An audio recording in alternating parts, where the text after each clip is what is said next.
Peggy 18.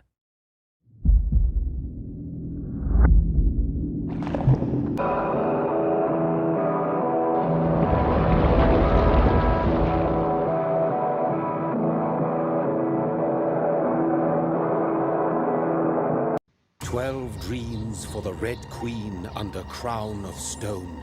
8 voracious beasts born from 8 restless nights. 4 nails piercing the flesh of the sinner. 1 prayer for the summoned, called by this song. 'Tis perhaps the countdown to oblivion for the once proud city of London. 'Tis perchance her inhabitants' last dance alone to face death and pestilence. Confronted by the eerie and unknown, mortals became desperate for answers. A flock's flight makes for an omen, the falling of a star a dire presage. Turning to priests for interpretation when there was no reason to be found. When religion failed, men turned to science.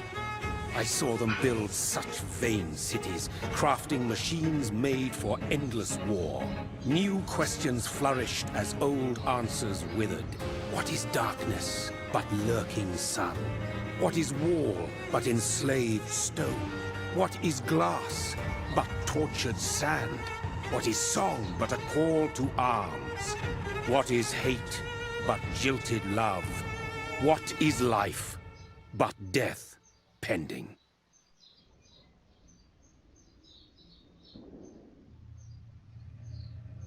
Death. Since the apple was plucked from the sacred tree, mortality was believed to be God's punishment, a righteous snare to keep mankind from ascending to the stars. They were all so wrong. Death is not a wicked thing, nor some holy retribution. A true punishment would be to never know its sweet kiss. Awaken from the harshness and be born once more.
Thirsty.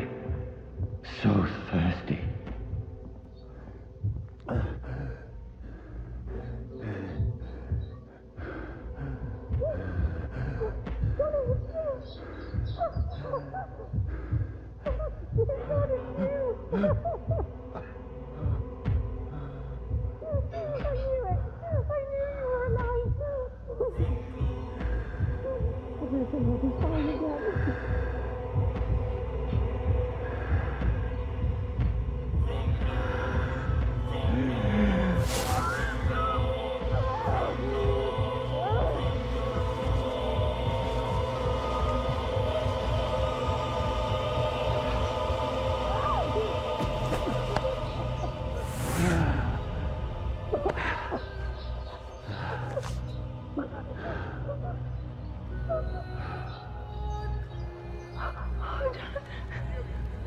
My sweet brother. What have you done? Mary! Oh, no. Mary!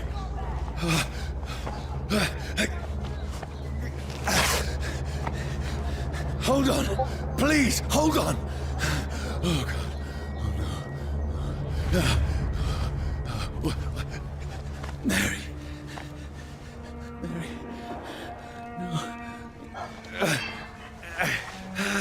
No.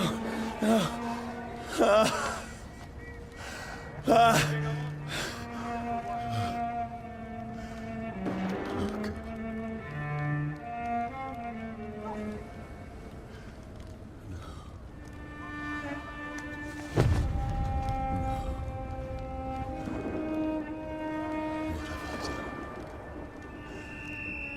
This horror. It's a nightmare.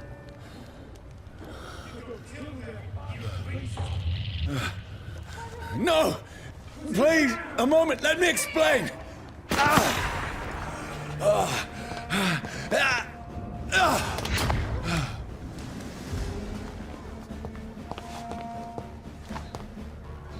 These patrols are after me. There's one of them! Watch No! yourself! No! Don't shoot! This is a nightmare. I need to get out of here. This can't be happening. Over there! There's one of those! There's one of them! No! Please, stop! I mean you no harm. Stop! What's going on? Oh, Mary. What have I done? What's all this about? Shit, where'd it go? Now, I can defend myself. Tricky bastard! Kill that thing! Who are you? Stay back! Sorry, but you left me no choice.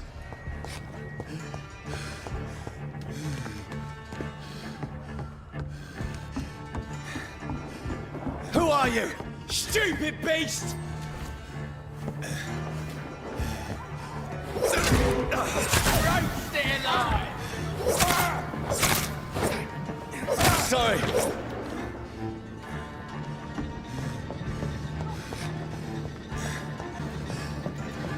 Get them weapons ready! We No, found one! please, stop!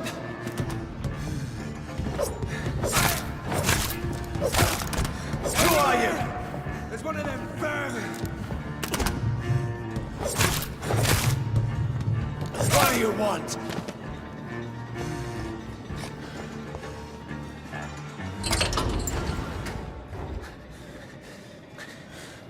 I mean you no harm. I need help. Die, you fucking leech! Please, listen to me. I can't make any sense of this. Shut up, beast! Who are you? What is this all about? What in God's name? That'll do the rest of the job. Just leave me.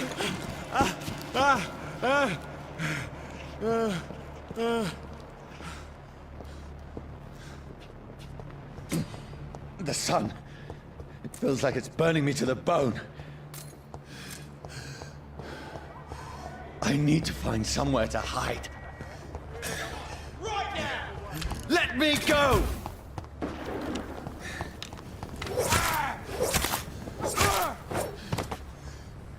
I need to find shelter. Is anybody there? What is this place?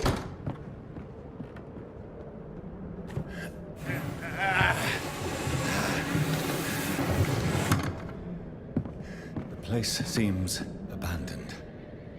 I should be safe enough here.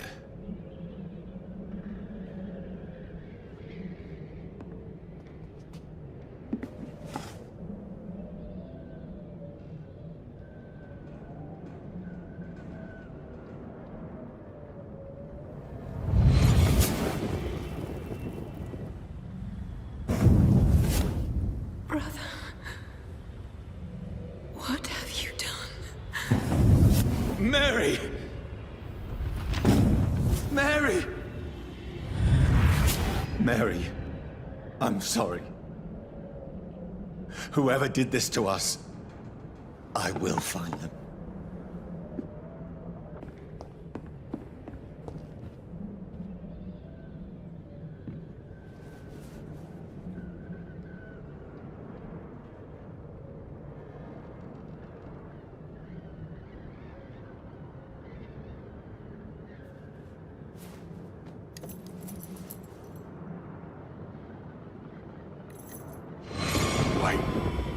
This one's dressed up fancy. Let's run through his pockets. Picking the dead's pockets? Are you serious? I've still a rent to pay. He's got no more responsibilities. What's this? Gold watch. Beautiful it is. We fancy it and share the takings. I suppose we are undertakers. Now, give him an Eve.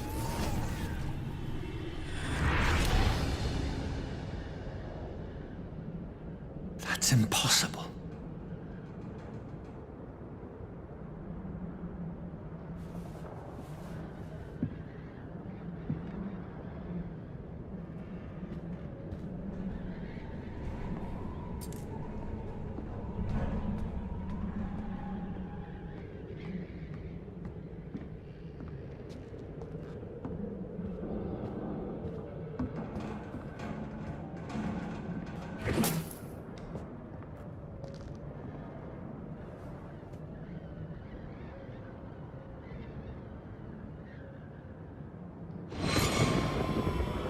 Dreams for the Red Queen that sleeps under crown of stone, that she might linger longer, her eyes as white as blue. Who goes there? A prayer summoned by warring song. A child born from darkness must take scent of his power. Who's there? Are you referring to me?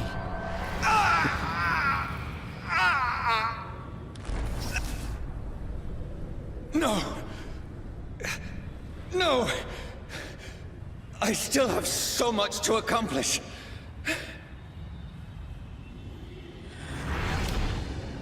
I still have so much left that needs doing.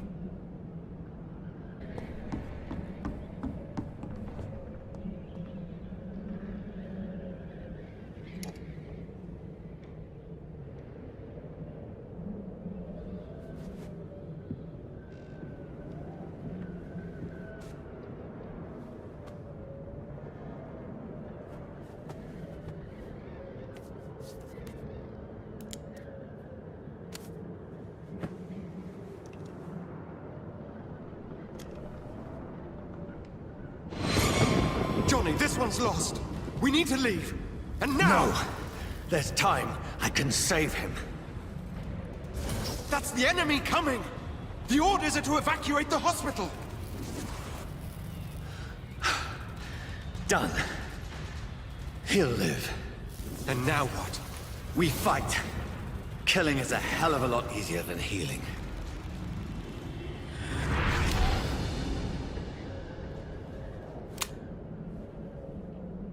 No, it never got easy.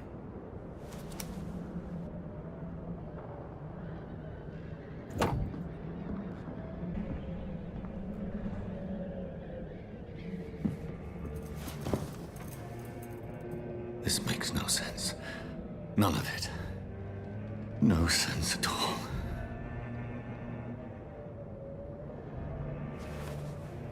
It's a nightmare. That's it.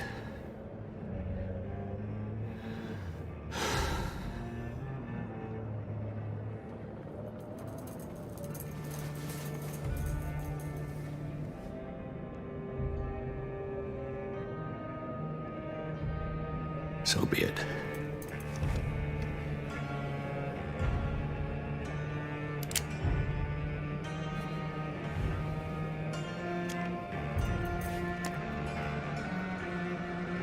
Rational thinking only.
This is absolute madness.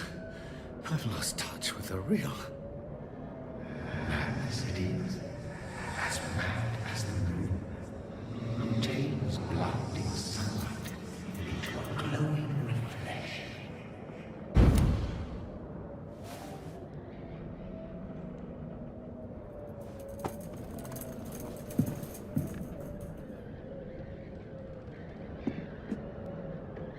That voice in my head. If I'm not mad, then it must belong to the one who made me what I am. I must find him to understand what I have become.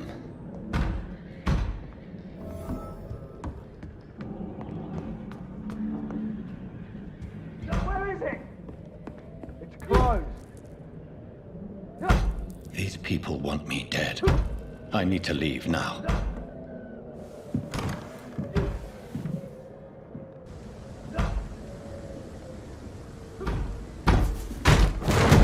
Here's the leech. Here!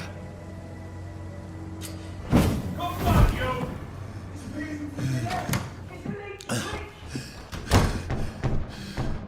My head's spinning. Wait! Come out, you coward! Clever fucking beasts!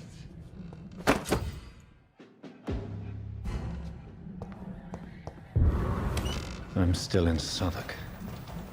I must reach the West End. Over there! Die, vermin!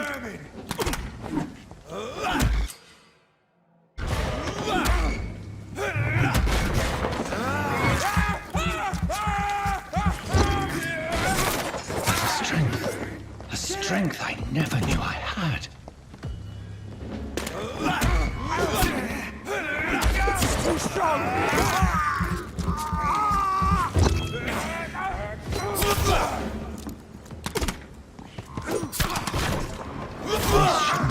Stop it!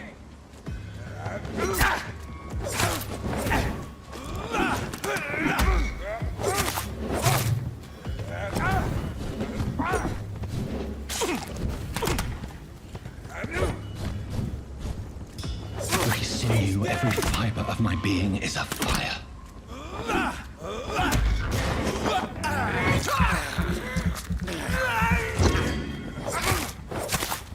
I feel like a child learning the limits of my body.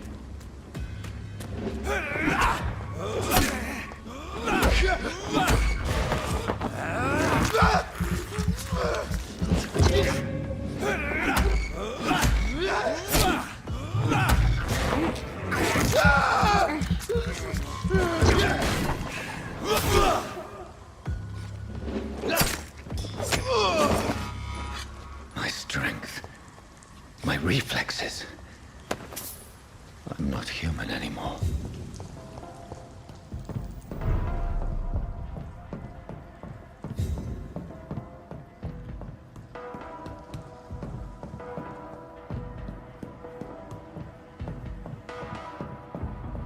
Poor sister. If only I had controlled my need for blood. Mary, someone will pay for what happened to you. For what happened to us. I have this thirst for blood.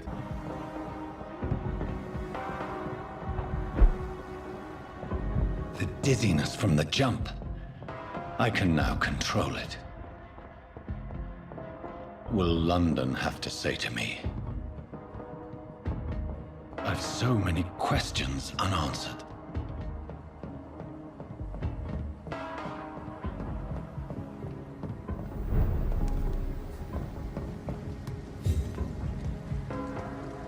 Another corpse. Have the very streets of London become a mausoleum?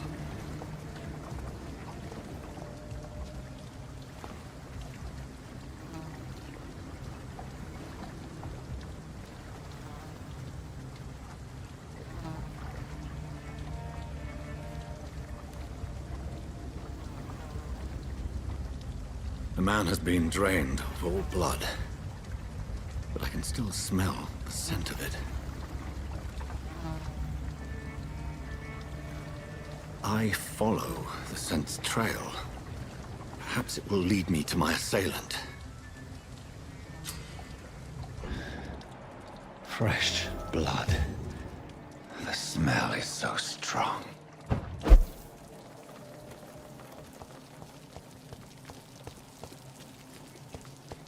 Where has everyone gone?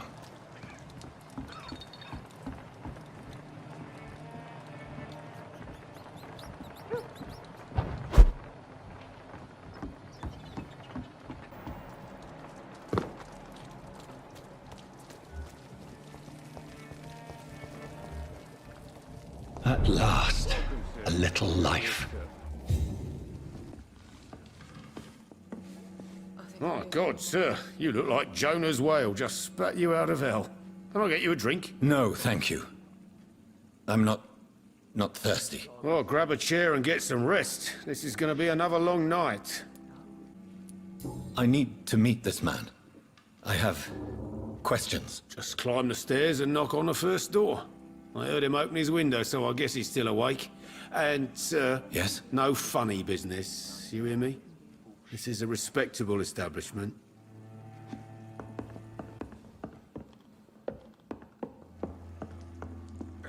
This is no place for you. Prewen has several patrols roaming the area. They do not pursue me. But they're looking for vampires, and they're most efficient.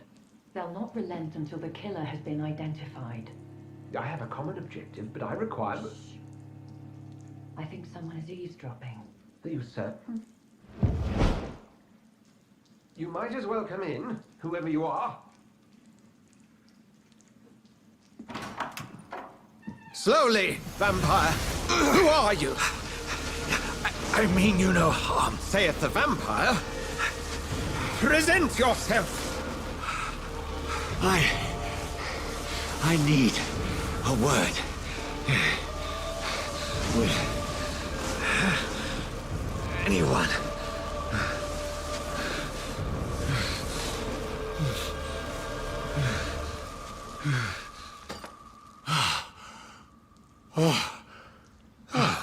Well, that's something I can do for you.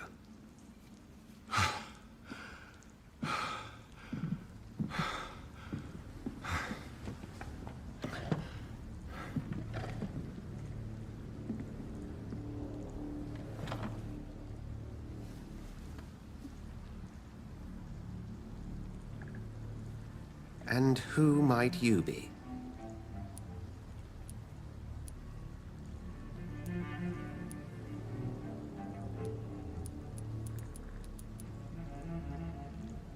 Tell me, who are you? First, tell me what you want. Then I may tell you. That's none of your concern. Sir, you have entered my room in the middle of the night, pale as a corpse and shaking like a tree. So please, indulge me. Someone is molesting people. In fact, killing them. Biting them. The calling card of a vampire. Like you.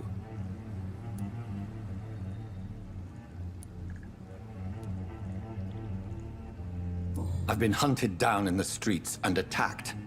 I'm a victim here, too. I believe you. Then if you are not a vampire, who or what are you? Dr. Edgar Swansea of the Brotherhood of St. Paul. I'm performing an independent investigation here in an attempt to understand precisely what is going on. Then help me find the culprit. I may. If you'll first tell me why you opened this door. I followed a trail. The scent of blood from a recent victim. It led me here. You thought I was your aggressor. That explains a great deal. We're both chasing the same shadow.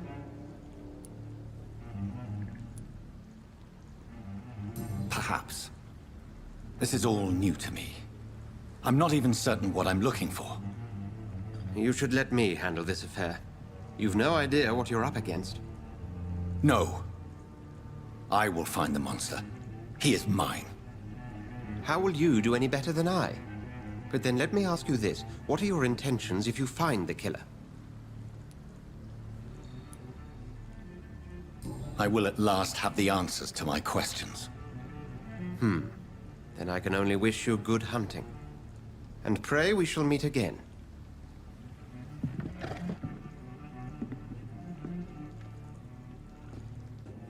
Evening, sir.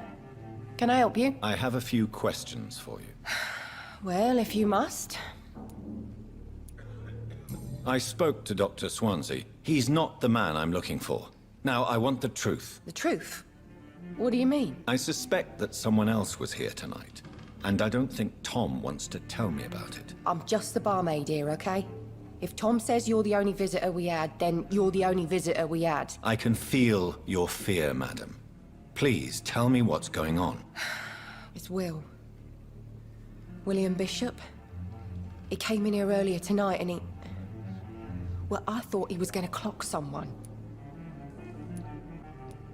Tell me about this William Bishop. Will was a sailor who worked at the cannon factory before he lost that job. A nice bloke, really. He's never been violent. Until tonight. Why keep it a secret? Why not tell me about it? Tom's nothing if not loyal. After Will lost his job, he offered him one ear. They used to be good mates. But recently, well... Will started to get very aggressive. I see. Thank you for your candor. I'll be sure to talk to Tom. Welcome back. Did you find what you were after? I can't say I have. Are you sure no one else came into your bar before I arrived? Hey, I told you, you were the only other stranger I've had. Tom, talk to me about the visit from your old friend, William. Yes, Will came by tonight, but he's not my friend anymore. I need to find him. It's a matter of urgency. Do you know where he is? You could try his boat. It's up by the North Pier. He sleeps there when he's too drunk to get home. Please describe him to me. What'd you expect? He's a tall, sick bastard with a bad rash and torn old clothes. William used to be strong. Now he's a mess. Thank you, Tom. If you see him, tell him I don't want him back here unless he cleans up his act, okay?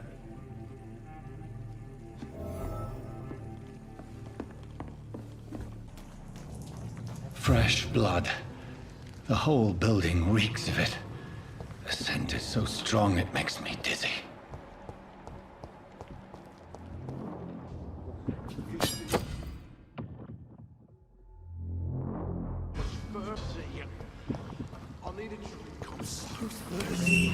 This place reeks of bloodshed. No. I had a drink outside tonight already. This creature is bedeviled. I must put it down.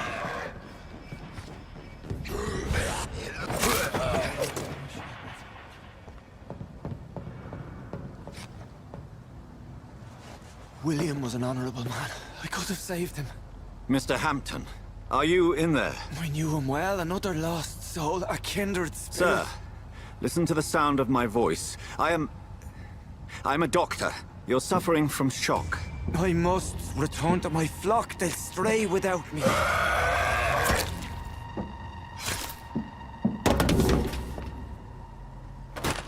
Remember, certain skulls are every bit as resistant as we are.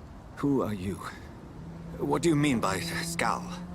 You truly are a newborn. I should have realized. Wait. You are the woman from the bar. Are you... like me? Can you help me? I believe, sir, I already have.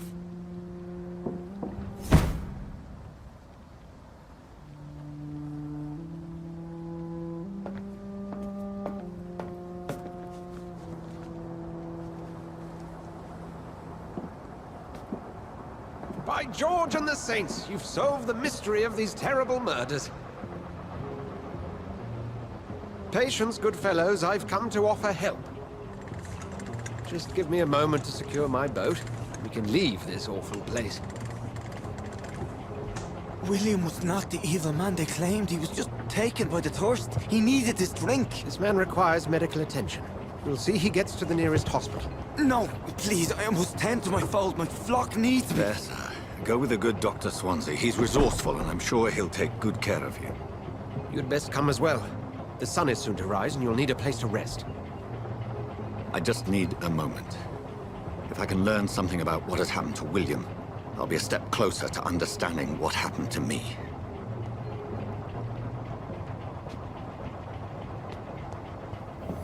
This poor creature can't be my maker. Could it be some subspecies of vampire? I must find a place to analyze the blood.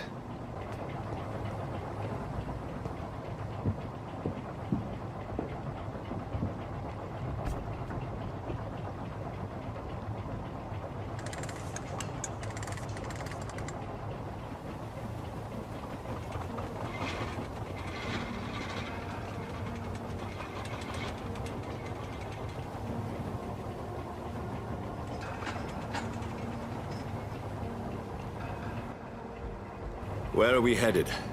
We're on our way to the Pembroke Hospital. It's just across the canal. They'll have a bed for poor Mr. Hampton. William was... what manner of creature was he? Predator, prey, villain, and victim. Who can say? The important thing is that he's been stopped. Duly noted. And the woman? What... who is she? What woman? Oh, don't play me for a fool. You used me to locate that skull. You must know who she is. And I thought you a gentleman.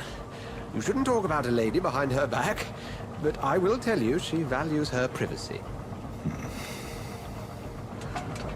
Were London as peaceful as she appears from the middle of the canal? If only that were the reality of the situation. To be honest, I've always tried to avoid this part of town. Pembroke Hospital is the last bastion between the rest of London and the epidemic. The flu has decimated the East End and the war still rages. Welcome to the front lines of a plague. This is where you work, Dr. Swansea? I am the administrator of Pembroke Hospital.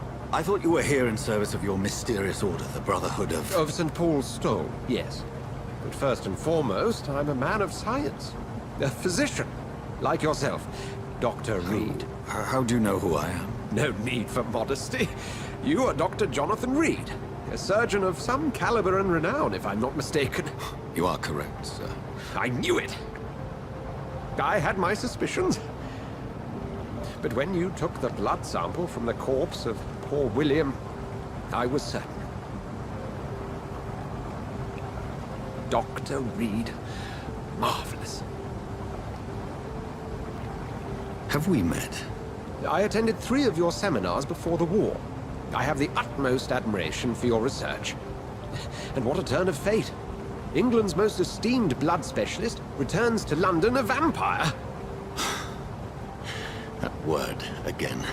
From a so-called man of science. I understand. Traditionally, the role of science is to refute myth, but when myth walks among us, the Brotherhood of St. Paul has dedicated its purpose to their study. There's so much for you to learn. Of that, you are right. Well, then let me be blunt. Join my staff at Pembroke Hospital. As a physician. I suspect you'll not find a better post of employment to contemplate your predicament. This is sudden. I was returning home to see my sickly mother. But alas, that was before contracting this... affliction. Dr. Reed, take a moment to consider. The post would be for the night shift, providing a good explanation for your absence during daylight hours. You'll be adequately reimbursed, and have a place to hide. I even had the forethought to bring some clean clothes. So, what do you say?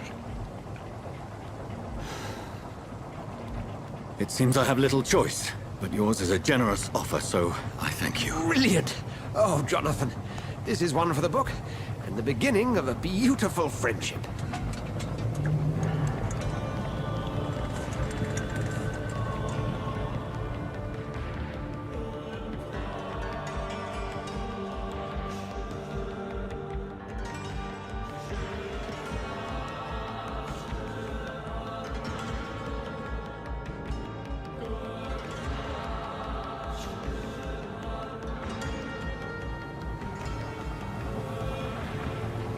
Dr. Swansea, thank goodness. I was beginning to be concerned. Worry no more, Nurse Crane, for I bring good news. Oh, Doctor, what a night. We lost 2 more patients. Nurse Scow said she couldn't take it anymore and resigned. Yes, well, I'll make a new rota in the morning. In the meantime, find a good bed for Mr. Hampton. Be sure to pay attention to his needs. Of course, Doctor. Oh, and Dorothy? Yes, Doctor? Dr. Reed here has just returned from the front. He served King and Country and will be joining us here at Pembroke. We're very lucky to have gained a surgeon of his talent, and one so experienced in blood transfusions. That is good news indeed, Doctor. Oh, yes.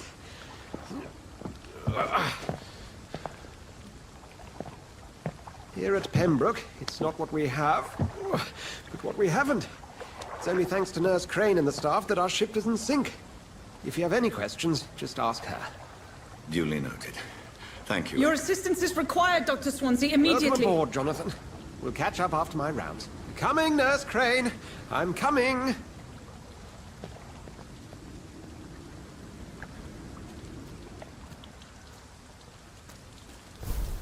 Come on, you bastard! You can do better than that! Nah, it's my turn!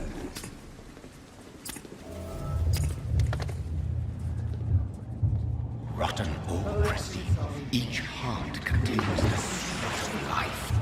Drink at this river, dry it all.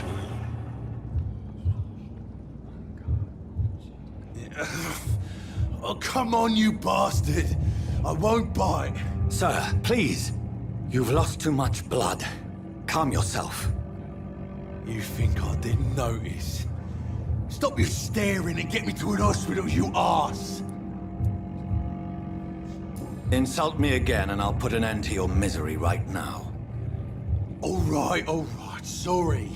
I am in pain here. My guts are spilling out onto the street and you're yabbering on. Yes. That's a very nasty wound you've got there. Take my word, I am a doctor. Dr. Jonathan Reed.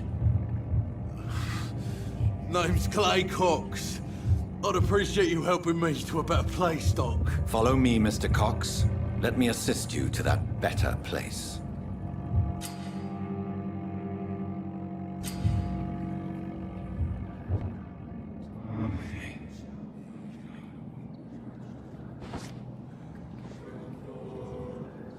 Bring this fading light into the shadows.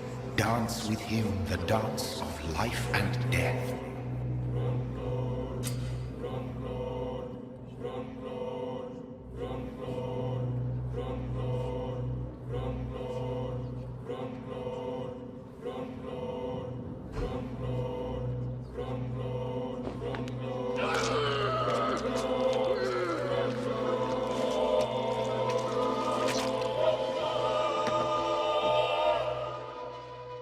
In the back, you bastard!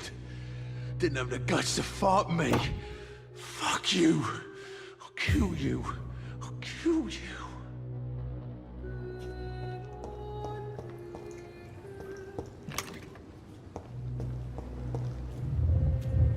To taste a life, to embrace its most intimate secrets. Such a burden, such a divine sin.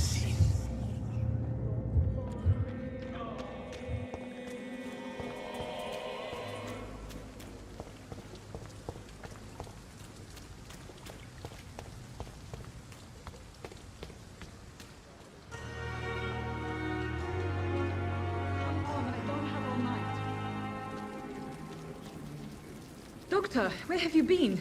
I've little time to play hide and seek with new staff members, no matter how illustrious they may be. I apologize, nurse. I needed some time to myself. This has been the longest and strangest night of my life. You delivered poor Mr. Hampton from a terrible fate. The means to that end should be of little concern, Doctor. Thank you, nurse. What can I do for you? Dr. Swansea insisted we provide you a quiet office. You'll find it on the 2nd floor with your name on the door. Thank you. Nurse Crane, isn't it? Yes, Dorothy Crane. Welcome to Pembroke Hospital, Dr. Reed. Your office has been prepared. I would like to ask a few questions first.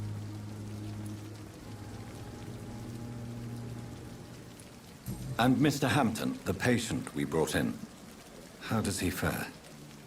I gave him a sedative to help him sleep. Poor thing was in quite a state of shock.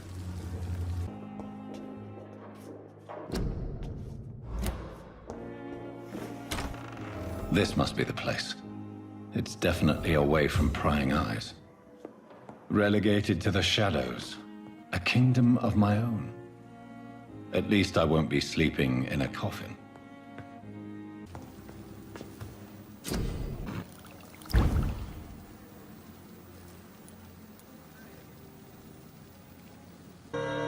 If I'm to stay here until my research is complete, I'd better learn to hide my true nature from the mortals.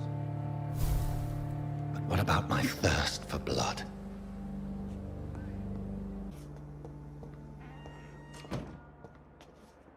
Yes, Nurse Crane? How can I help you?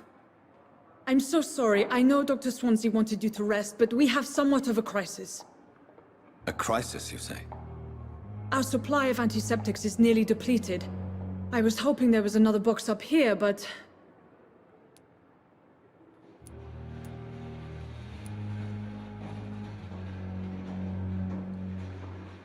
What type of hospital are you running? No antiseptics? You have been away too long, Doctor. With the war and now this epidemic, supplies have been running scarce for months now. I may have a solution. In France, during the war, drugs shortage was a daily problem, and we had to use our wits to overcome the shortages. However do you mean? If combined correctly, certain household chemical products can be used in a pinch instead. Now, where's the hospital storeroom? The storeroom? Fat chance. This is the Pembroke, and space is luxury we don't have. Everything used to be stored in the old morgue. Perhaps I should look there first. Where is this morgue? It's the large building behind the hospital. You'll need to go in the back door because it's been sealed off for sanitary reasons. Take this key. It opens a small back entrance at the end of a narrow street.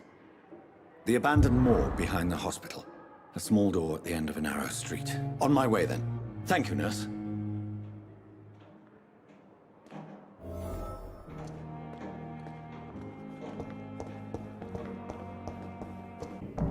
Balls of Mars. Fortifiers.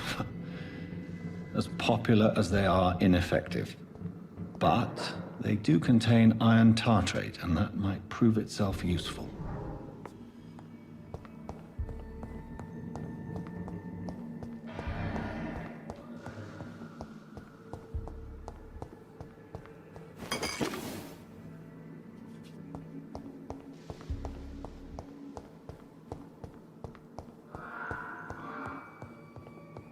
This key will surely grant me access to the basement.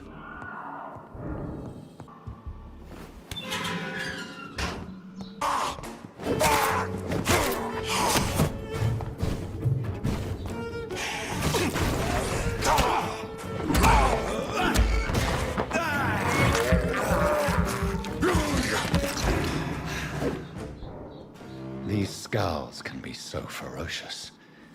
I'm not sure I can defeat them without becoming stronger. To drink blood is so tempting. Sodium hypochlorite.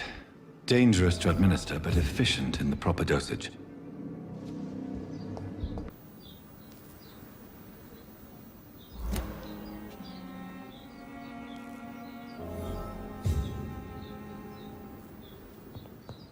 But in the circumstances, I'm willing to give you the benefit. Finally, you've returned, Doctor. Did you find anything of value? Yes, nurse. You've worked your first miracle, Doctor. Now, this patient here needs immediate treatment. Duty calls. When the storm has passed, I'll show you how to mix the remedy yourself with the same basic ingredients. Many thanks, Doctor. When you've finished, you ought to report to Dr. Swansea in his office. He's been looking for you. Seemed pressing. Please, Jonathan, come in.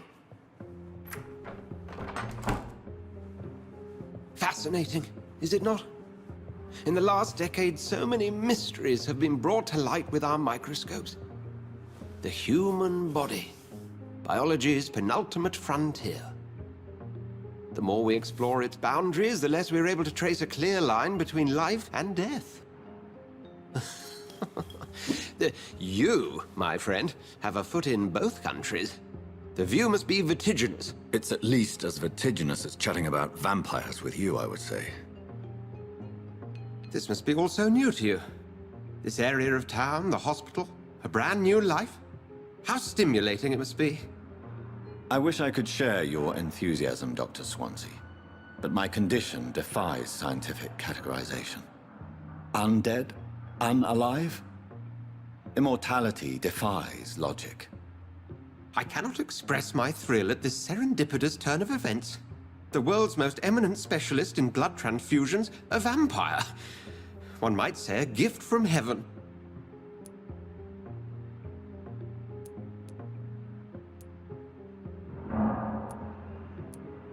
There is an absurd poetry to my situation. Physician, heal thyself. Forgive me.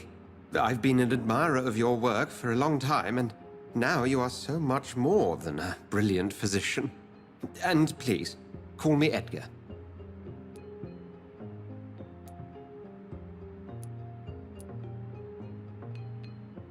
I'm not some doe-eyed student, Edgar. I understand we both have something to gain from this relationship. Very well. I have a task for you, Jonathan. Something that will require all your newfound skills. Please, go on. The Pembroke only survives through the generosity of our benefactors. Unfortunately, our main donor has found herself in a bit of a bind. Now, if you could help her out... A spokesman or politician is what you need. That's not my calling. And until I come to understand what has happened to me, I require discretion. Discretion is in order, Jonathan. Lady Ashbury has recently received rather indelicate correspondence that, if revealed, would jeopardize her position. And you would like me to eradicate this threat? By the stole, of course not. I would just like you to pay her a visit. Her ladyship is certainly near the tents outside, tending the sick. You can't miss her. Look for someone impossibly delicate. Accepted. I'll see what kind of trouble Lady Ashbury is in.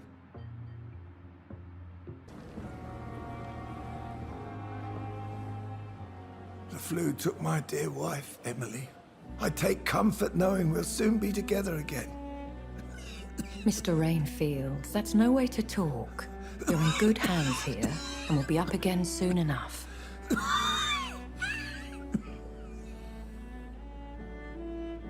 Now do me a kindness and get some sleep. I'll be back round later. Your words are kind, the blessings of an angel. You're the sweet, sweet Lady of Mercy.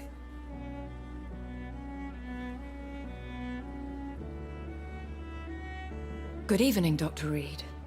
It's a pleasure to see you again. You seem surprised. Dr. Swansea has brought me up to speed concerning your recent appointment to Pembroke Hospital. You're a the lady who saved me that night, before vanishing into thin air. I remember you from the pub with Dr. Swansea. Indeed. Allow me to introduce myself formally this time. My name is Lady Ashbury. I remember you well, in spite of the brevity of our encounter.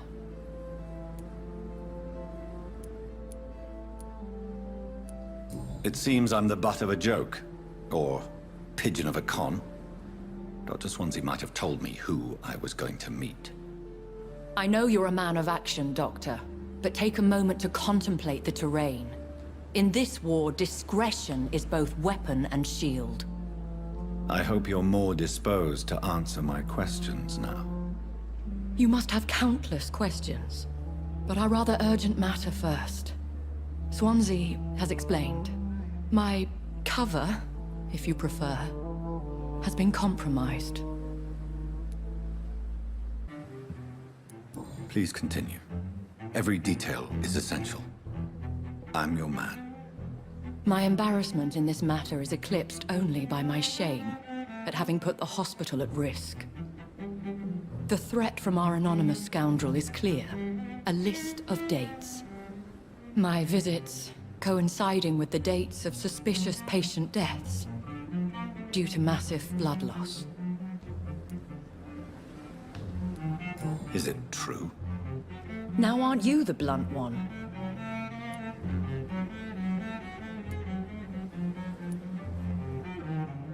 You are aware that I too know the thirst for the Scarlet Nectar. In all honesty, I'm not simply a patron to the hospital. My visits serve a dual purpose. Dr. Swansea has been treating my condition with a revolutionary technique of blood transfusion. It seems you are a specialist in the domain. I'll take care of it. Do you know where I should start? If that was the case, I'd settle the matter myself. You could talk to our local gossip, Harriet Jones. Not a pin drops here without her hearing about it. I'll meet that woman now. My life, as others know, is in your hands, Dr. Reed. I'm sure of your discretion, but I do fear your powers of persuasion will be put to the test. When this is resolved, I'll be your obligé. I'll answer all questions in regards of your condition. Bred with no respect.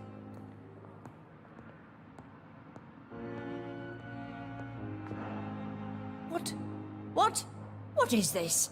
Who are you? Get out of my room. There's no need for alarm, madam. I'm Dr. Reed, the new surgeon. Preposterous. Dr. Reed, you say? I don't want some bumbling intern. Where's Dr. Swansea?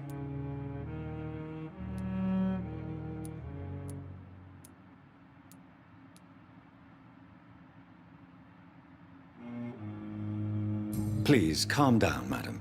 I assure you that I am highly qualified. I'm just back from war duty. How brave. Threatening an old defenseless woman. You know how long I've been a patient here? You've picked the wrong fight. I'm Harriet Jones. Harriet Jones? Indeed. I've been meaning to have a chat with you. You know what goes on here better than any other patient, I gather. Oh, better than any patient, nurse or doctor.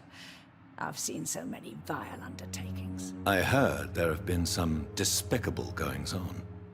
Was there a case of blackmail? Blackmail? Wait. You're investigating something. This isn't a social call. One of those incompetent cunts slit a poor sod's vein. I assure you, madam, this is not an investigation into a possible medical error. Debauchery, then? Nurses Crane, Hawkins, Brannigans, whores, all of them. They can't keep their legs shut. I've seen them scratching slutty sores. Really? Well, if you have irrefutable proof, I'll not have the staff behaving in such a manner here. This is your business, Doctor, not mine. But I swear one of the nurses is cavorting with some man on hospital hours. Thank you for your time, Miss Jones. You've given me something to go on. See you on the next round.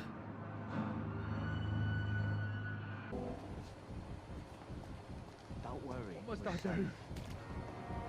What must I do? This isn't even my name. You're sure you don't come back with me? Nah, I have to see someone at the hospital. Be careful. You look so bad they may keep you as a patient. Fuck 'em. I don't like hospitals. Or doctors. Well then, when you go back to Whitechapel, you may find this useful. What is it?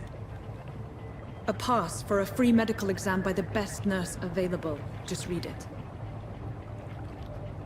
I don't read well, but thank you, I guess.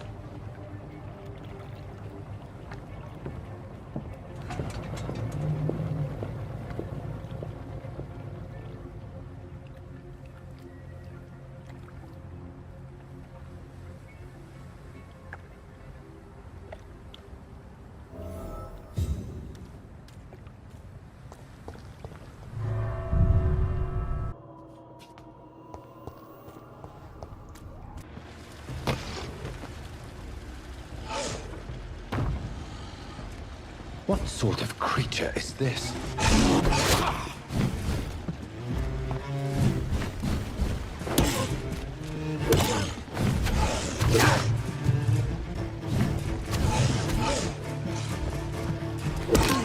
Here's what's left of him. Not a lot to check, but I should anyway.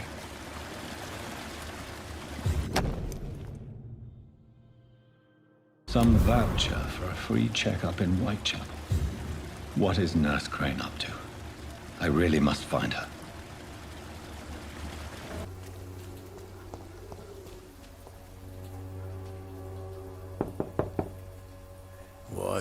What do you want? Leave me alone. Good evening, sir. I'm Dr. Reed. I'm looking for Nurse Dorothy Crane. There is no Dorothy Crane here.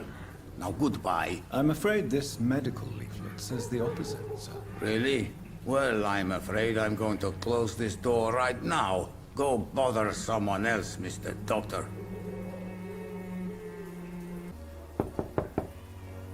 Mr. Petrescu, just 1 minute, please. You again?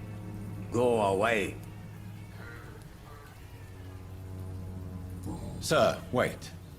Stop this nonsense. I know Nurse Crane is here. Shall we speak man to man, you and I? All right. Speak up. Don't you see we're on the same side?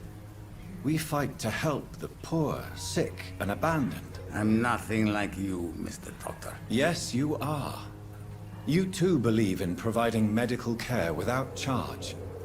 You know what we have to sacrifice to make the world a better place. I have to admit your words have conviction. All right, I'll let you see Dorothea. Don't make me regret this, though. I need help! What do we have here, nurse? Patient Raz Van Vasily. High fever running on 3 days. Complaints of dizziness, muscle aches, and head pain. Diagnosed with influenza. Treatment? Aspirin and salicin for the fever and discomfort. Liquids for dehydration, but he's having trouble keeping even water down. Aspirin and salicin, you say? Why not some warm milk and a kiss on the cheek? Where are the quinine salts? Tried buying, borrowing, even stealing. There's none to be found, Doctor.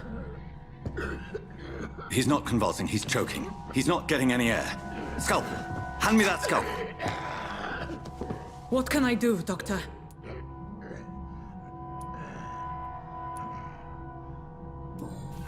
It's too dangerous to operate with these convulsions. Sedative, nurse. Do we have any anesthetics? I'm sorry, Doctor. None at all.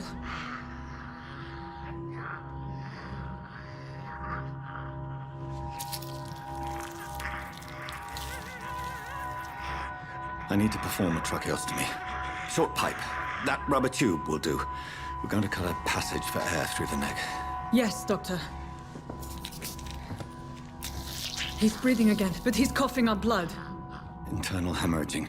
I need to make another incision into the chest cavity to drain the fluids from the lung. Prepare another tube. A thoracostomy? Doctor, we've nothing to fight the infection. We need an aseptic environment. Right then, Nurse Crane. What do you suggest we do? I've no idea. I'm not the doctor. Time is of the essence. We need to perform a thoracic drain. Yes, Doctor.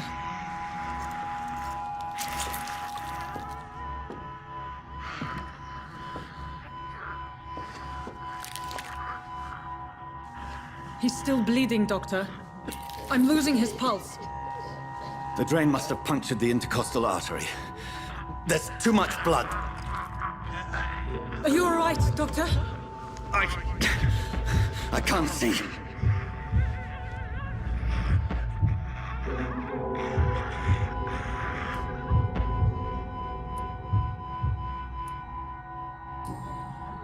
Yes. Yes. I have this, nurse. Allow me to finish the procedure alone. I need the room. I'd prefer to stay and see this through. This is my patient, Doctor. I have needle and thread for stitching the wound.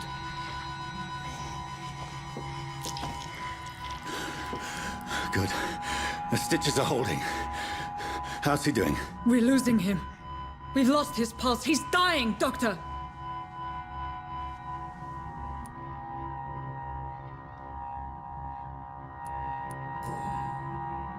Cardiac massage, now. Cardiac... What? Are you making this up as you go along?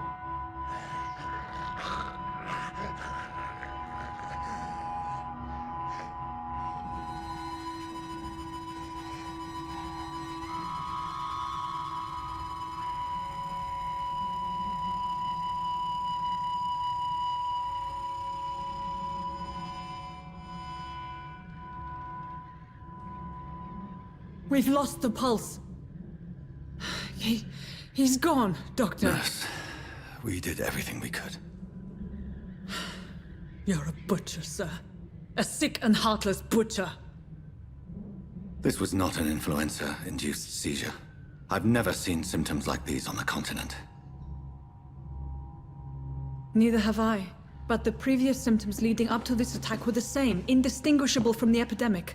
No. There was something more vile in these reactions. Something primitive. There have been numerous reports of mental breakdowns caused by the fever that accompanies the flu itself, Doctor. Yes, but... I'd best take some samples of the blood for analysis.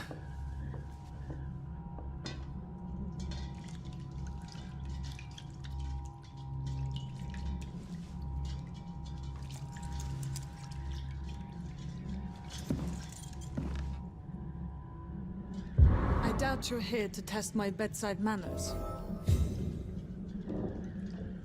Do I owe this courtesy? I suspect it was more than intuition alone that led you to us. So, how might I be of service, Dr. Reed?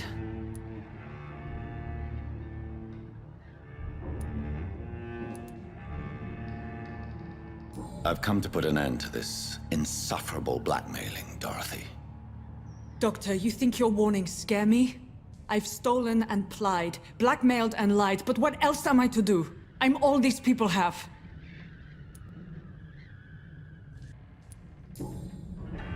You've convinced me of the sincerity of your actions and their noble justifications. But all the same, blackmail is a crime, and it will stop, Nurse Crane. So, are you going to turn me over to the authorities? Listen very carefully, Dorothy. You will erase from your memory everything you pretend to know about Lady Ashbury and Pembroke Hospital. Let that rich bitch off the hook over my dead Nurse body. Crane, enough. Listen as if your life depended on every word. I know you've a generous heart who gives freely to those in need, but you shall walk away from the shadier streets of your business. I will never abandon... Dorothy, the discussion has come to a close. Your clandestine activities in the Resistance are over. Let it go. I'll let it go. Yes. All gone.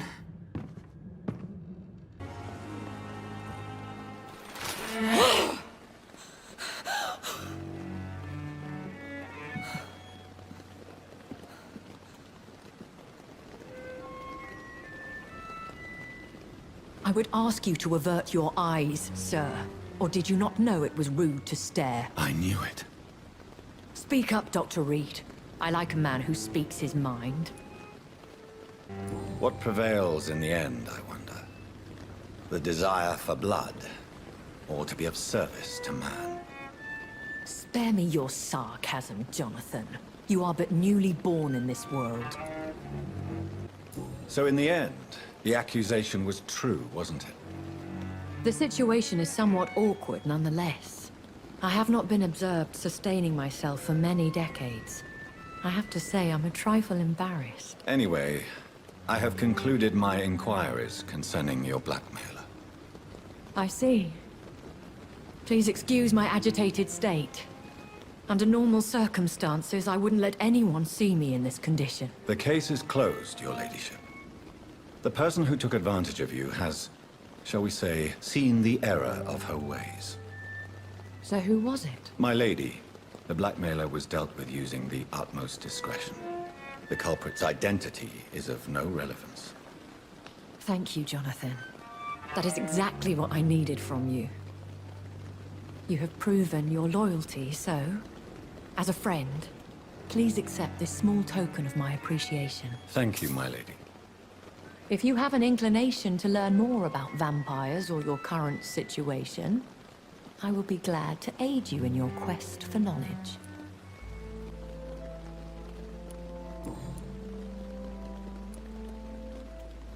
I've been hearing a voice talking in my head. Is this some kind of insanity? It feels like the voice of the vampire that created me. Hush. Tell no one this. It would be unwise to talk of such things amongst British immortals. Speak no more of your maker. How could this cause offense? Only the powerful immortals can mentally call to their progeny. No vampire or hunter will sleep easy, knowing that an unidentified elder is stalking the streets of London. Excuse my forwardness, but... are you my maker? Me? Goodness, no. Only a foolish immortal would create a progeny without taking precaution, and I'm no fool.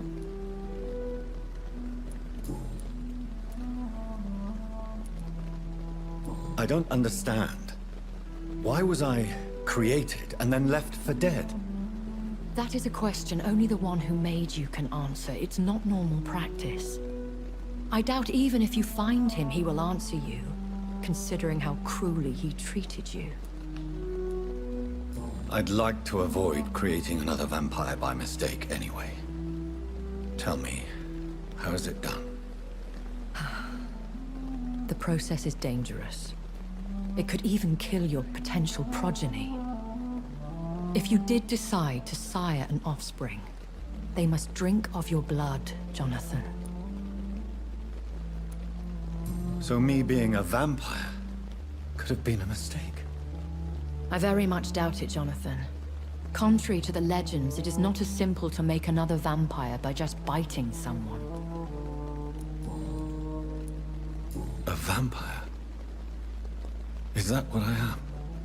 What we are? Such a crude word, defined by penny dreadfuls and drunken hacks. No. You are now an Ekon, and that you shall remain. So we are Ekons. How can I identify us amongst other vampires? How to put it? All Ekon are vampires, but all vampires are not Ekon. We are but a branch of the immortal tree. Are you an Ekon too? Yes, I am. We are the closest thing to what man refers to as vampires. Forget what you think you know about us.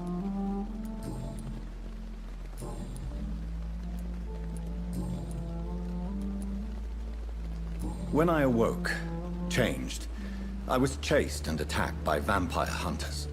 Prepared and well-trained. Though I can't be certain. More than likely, it was the once glorious Guard of Priwen. Once glorious, but still dangerous. They have seen better days, but all fanatics are dangerous.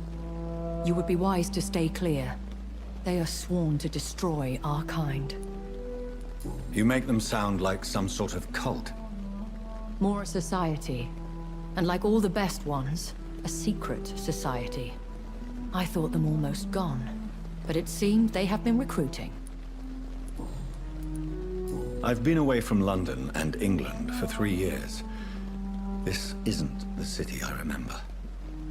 Things have gone from bad to worse here, Jonathan. I've lived in this city for a long time, and I've never seen it like this.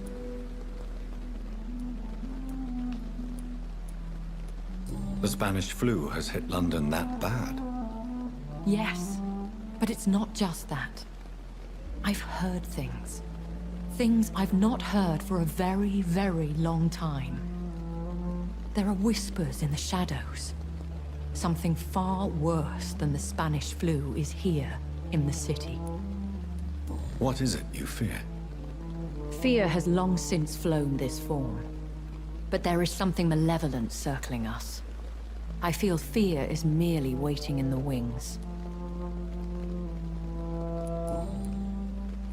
Are there many vampires here in London? Immortals are of a rare breed, and we often tend to hide.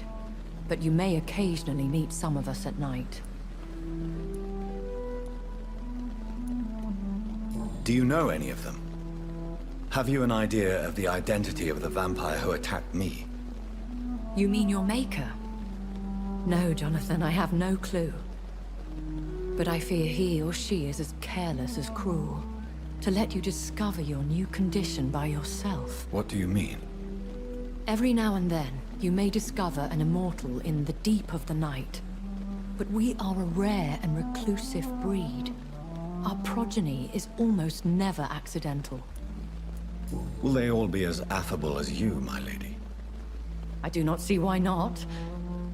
But remember, even the shark smiles before he bites. That sounds like a lesson from experience. Vampire politics are as intricate and sometimes tedious as a game of chess in a gentleman's club. I've learned from experience it is best to decline to play.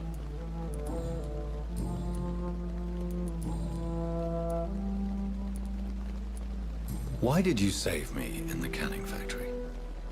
I could hardly stand by and watch such a promising young blood as yourself be torn to shreds by some gutter scowl. William Bishop wasn't the vampire that created me then? No, Jonathan. Whatever their strength and demeanor, Scowls are the progeny of careless vampires. It cannot be the other way round. What type of vampire is a Scowl? Not a true vampire. The deformed offspring of lesser vampires. It is a shame these creatures run wild, slaves to their baser instincts. Why does Dr. Swansea allow you to feed on the patients of the hospital? Dr. Swansea is a good and compassionate man. He is trying to find a solution for our hunger. Until that happens, he is clever enough to understand that I only feed upon the dying. And no one suspected you of the murders? As you well know, suspicion has recently fallen on me of killing for pleasure. But you have my word, Jonathan. I take no pleasure in taking a life.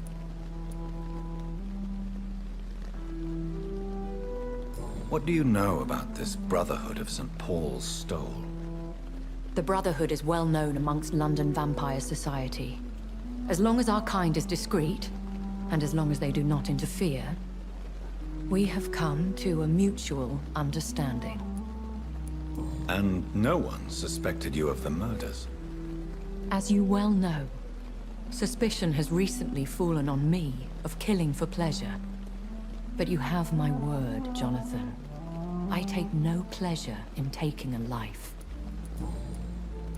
I know this is beyond the pale, but may I inquire your age? Really? And I thought you were gentlemen. If you must know, I'm 27. I've been 27 for a long time now, and 27 I shall remain. And who bestowed upon you this eternal youth? My maker. He left this isle a long time ago. Very well. But I believe there is more to this than you are saying. A lady has to have some secrets. I bid you farewell. For now, my lady. I must quickly analyze the blood.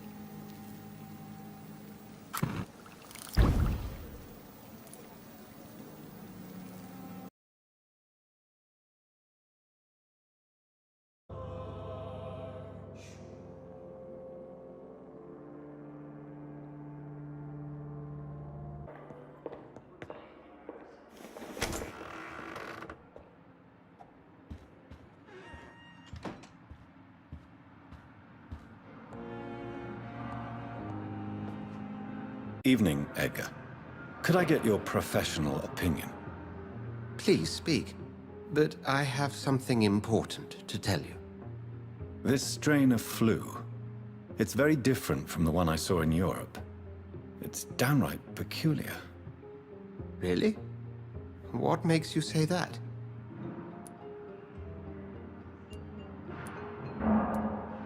I've just looked at the blood of one of our recently deceased. I see. Do you have anything more to go on? This disease spreads and looks like the Spanish flu, but its effects differ greatly. The London strain is different from the continental one. This is very interesting. Did you find something else? Yes. Unlike the flu, the infected begin to show an increase in outwardly aggressive behavior. More than simple agitation. Once docile people become violent. You mean like rabies? Is there a chance we could create a vaccine, Jonathan, like Pasteur? By the stove, that would be smashing. There's a lot we're not seeing here. But it is spreading, and quickly. If we don't act, the whole city could be lost. But Jonathan, we've a fantastic opportunity sitting right here in front of us. A weapon of choice. What on earth do you mean? Why, you, my dear boy. With your expertise and your blood, we could isolate the properties that course through your veins. Think about the possibilities. And why not? What did Stoker say about the Children of the Night? Well, using my blood, I could create a whole army of vampires. Surely you're joking. We'll discuss this more later. Thank you for your time. No, thank you, Jonathan. But as I said, I needed to talk to you. I have some rather bad news. Yes? I'm afraid it's your sister. My sister? She's to be buried this evening at Whitechapel Cemetery. Your mother published the obituary this morning. I see. I'm sorry, Jonathan. Please accept my condolences.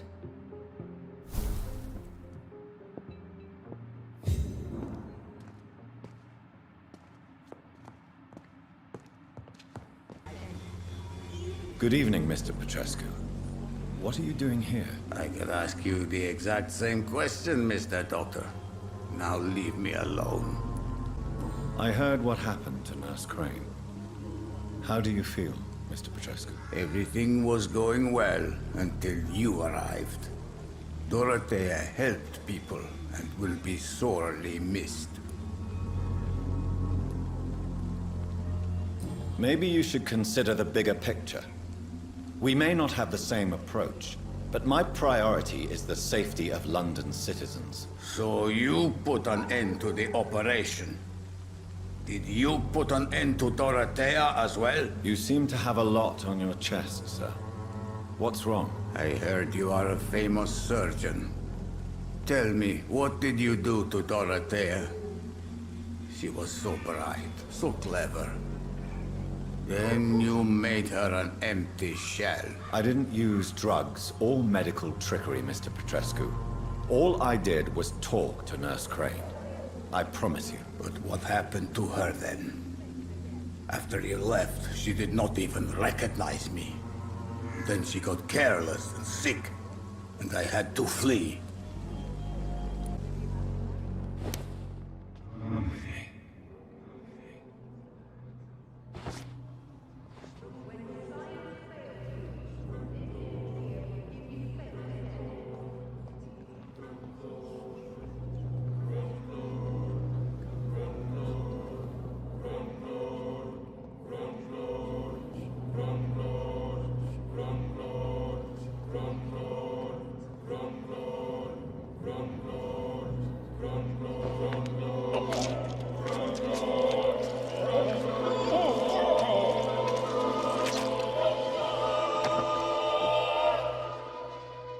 Who will assist Dorothea helping our comrades now that I die?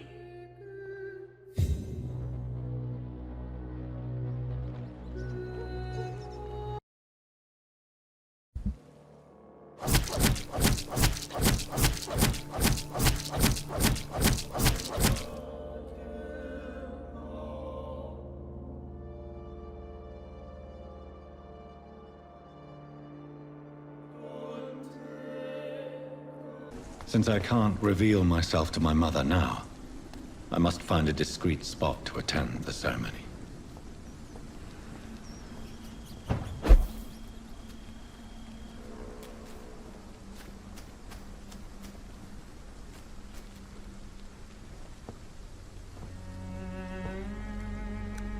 I am the resurrection and the life. He that believeth in me, though he were dead, yet shall he live.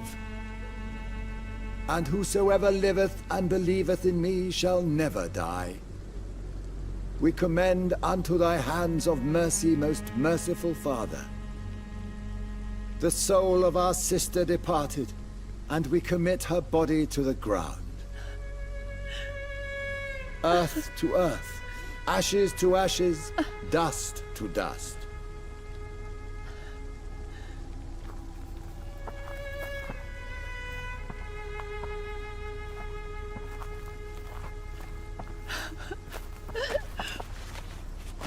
Why kill my Mary and stick her here in this cold, god-awful place?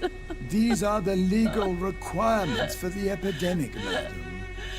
Oh, Avery, I feel so tired. Please take me home. Yes, madam.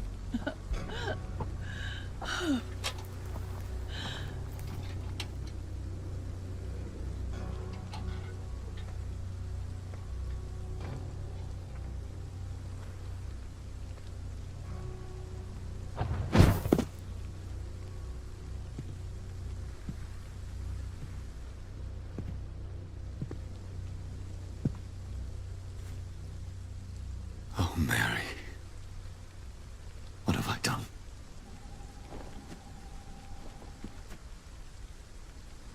If I could only change one thing. One thing. This is a nightmare. Jonathan, there is nothing you can do but accept it.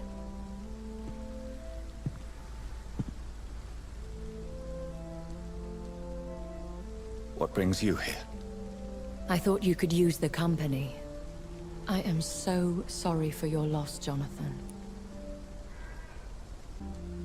I wish the tears would come. But I'm empty. And I feel a hypocrite. Let your pain run free, Jonathan. Don't smother it. What you feel is your humanity. Don't be so quick to lose it. She had been scouring the most dangerous parts of London in search of me. And it led to her death. Jonathan, don't. I still hear her last thoughts. They echo in my head. Her mind shattered, and it haunts me. Jonathan, stop. Listen carefully. You must come to terms with this. You must learn to live with what happened.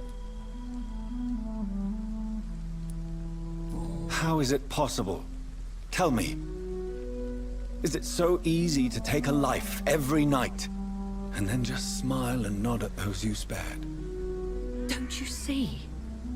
You're doing the work of our enemies, feeding your remorse. We are weakest when we grieve, and the guilt blurs our senses. And so this is why you're here.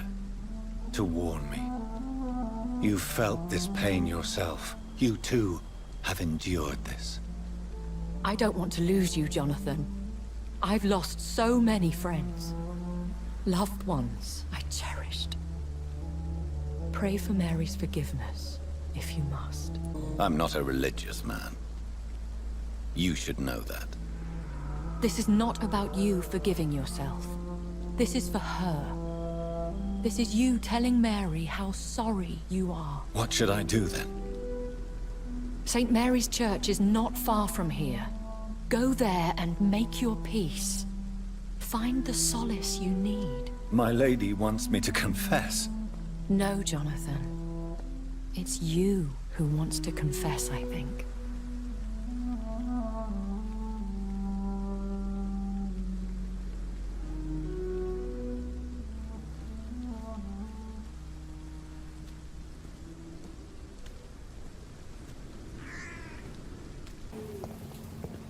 And off to church he goes, a newborn seeking divine consent to lick the blood from the soft and pointy crown. Who are you? Make yourself known. Newborn, you reek of guilt and pointless compassion. Shed your skin. Forget your old, weaker self. What do you want from me?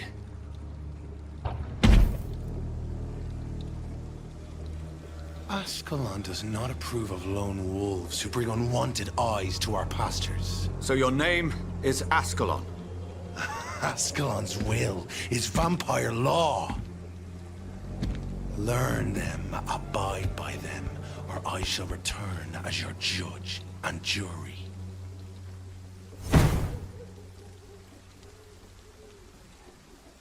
These immortals try my patience with their plans and unsolicited counsel.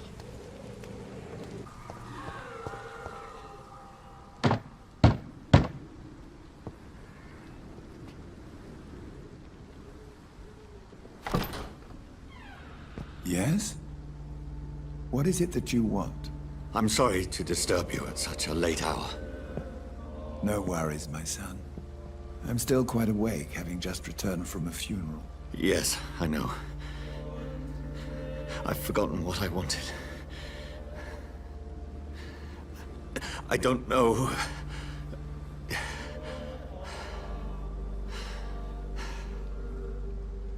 May I help you, child?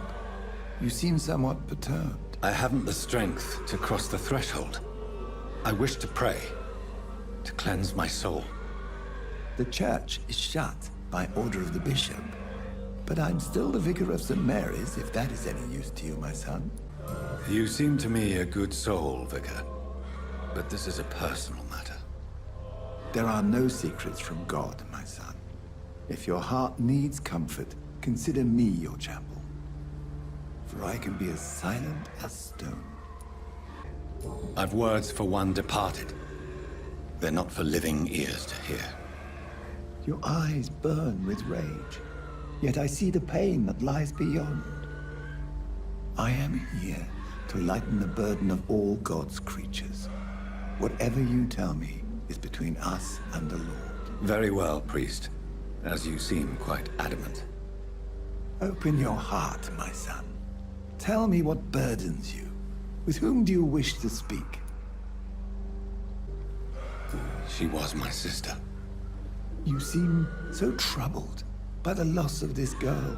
What happened to her? It was an accident. A terrible, terrible accident. I see. And how are you feeling, my son? She died because of me. How do you think I feel? I have a final question for you, my son. This is of the utmost importance. Ask your question, Vicar. What would you like her to know? I swear it wasn't me. You know me. I loved you. I could never hurt you. Please, forgive me. You have been heard, my son, and your burden will lighten if your words are sincere. Go in peace now, and live your life in the way she would have wanted.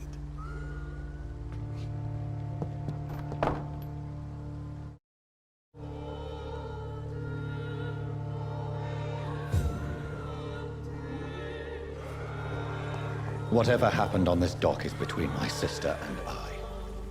It does not concern God at all.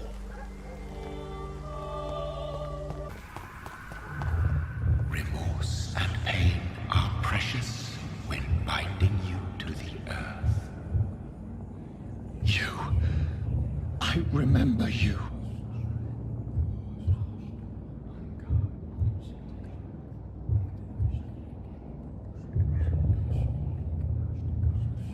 Fear be gone.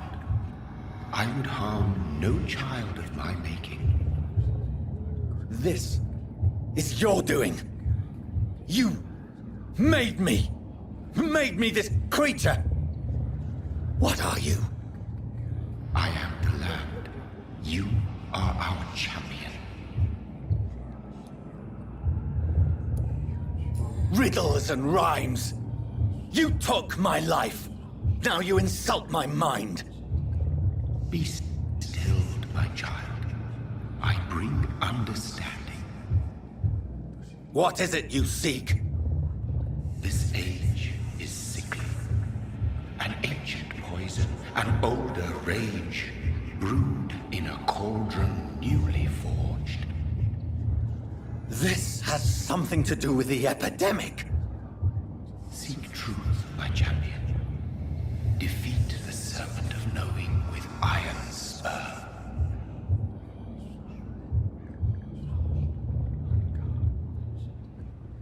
I've had enough of others making decisions for me, pretending to know how I should feel or behave. So the vampire who made me is some sort of disembodied entity? Or was he just projecting this vision in my mind?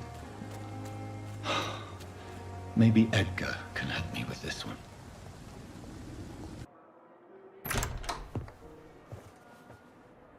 God protect us. You've got a leech in the hospital. Yes, my hospital. My mission is to heal while you go about warring. You've set the table for a snake. I wonder why there's venom in your food. I'm growing tired of your song. You're a woodsman, McCallum, not a doctor. Return to your hunt. Remember, I've a good nose for machinations. I can flare the scent at a mile.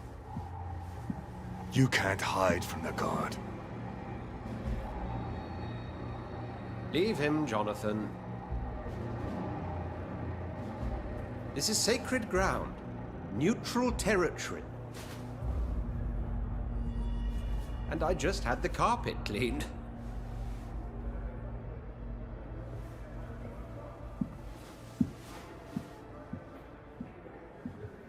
By the sacred stole, this is very bad news. Bad news indeed.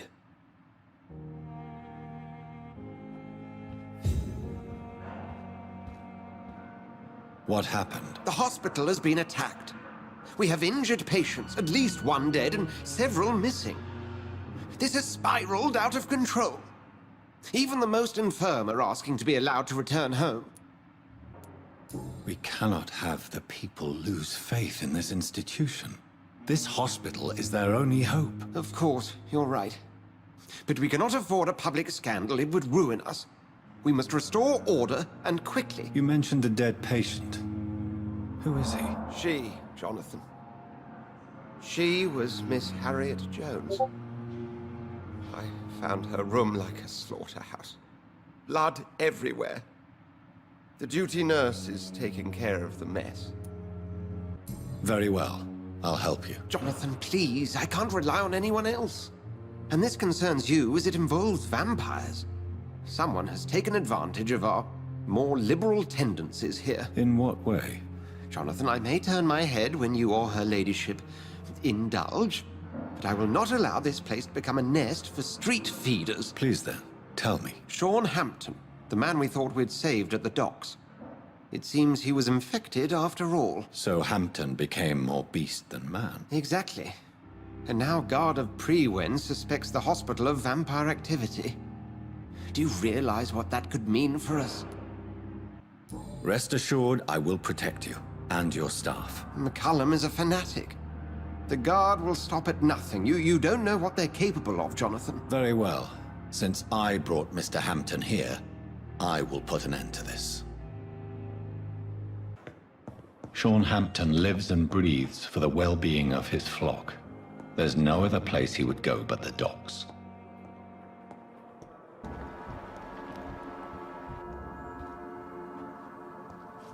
Why the long face, Doctor? Looks like we both have changed a lot. I must confess, it saddens me, Sean. Put your faith in the Lord, Doctor.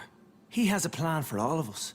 We may not always see it, but he does. Since you left Pembroke, the amount of blood that has been shed, it's hard to believe you, Sean. Ask what you will. As the Lord is my shepherd, I will not speak a lie to you. Why did you kill Miss Jones at the Pembroke Hospital? Killed old Harriet? You must be mad, Doctor. Why would I do such a thing? People have been murdered. I've seen the blood. I don't believe you can be trusted. Have a little faith, Doctor. If you will follow, I will guide you to the light. How do you plan to do that? Take this key of the old sewers. The entrance is by the riverbank. south from here. There you'll find all the proof you need. Very well. You have definitely intrigued me. I hope you're right, Sean. I'll be here when you return. If you still think I'm a threat then, well, I'll surrender myself to your judgment.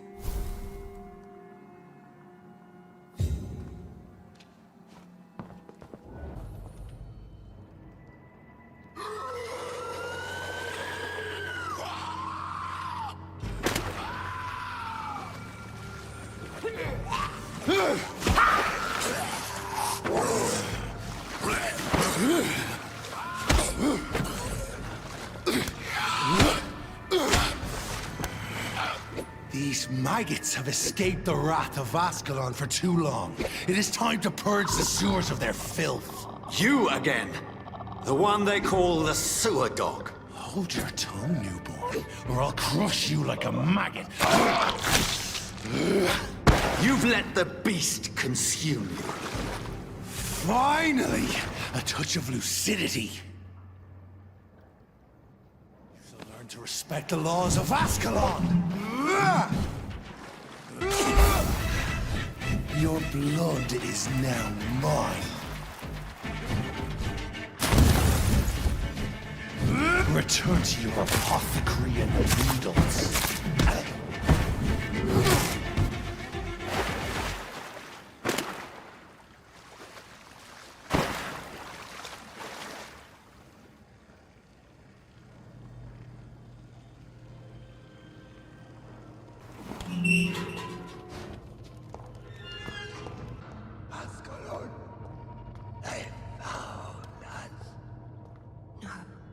Safe we are, still.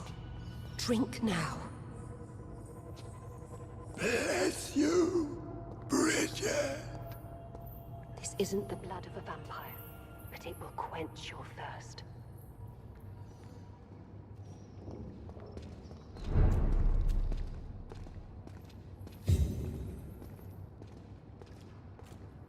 This is our domain, not yours. You've been warned. Wait, I saved you from this creature. That must count for something. Thank you. Now go. Go back to the streets and houses. There is no love lost between us, Vampire. But thank you. Sean Hampton sent me here. I believe he wanted me to find you. Who are you? If you must know, they call me Old Bridget. And this shelter is where we live. I'm Jonathan Reed. I'm a newborn Ekon.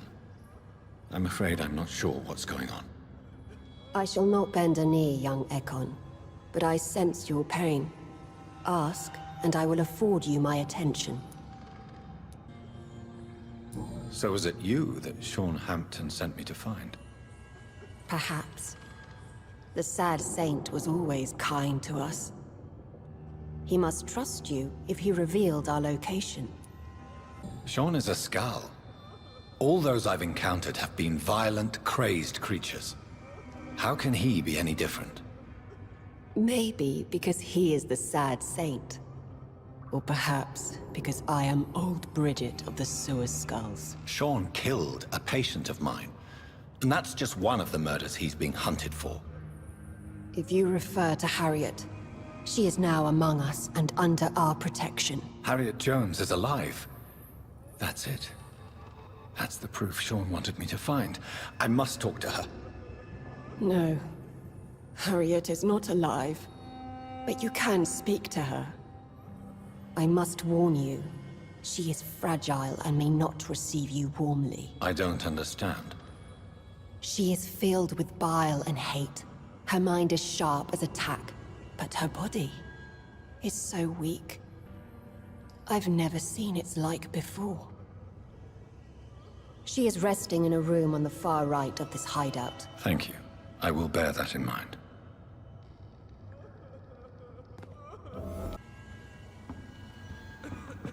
Hello, Harriet.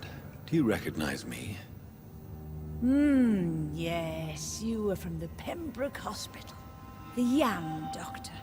So full of secrets. I've so many questions I need to ask you, Harriet. If you would.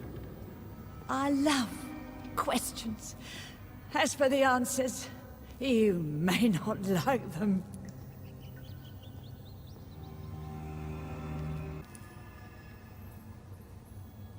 I have a question of the utmost importance to ask. Will you answer? Questions, questions, questions. The good doctor, always searching for answers. Do you remember what you did after leaving the hospital? Did you kill anyone? First, a question from me. You answer first. Very well then. What do you want to know? Are you like me? Are you also dead?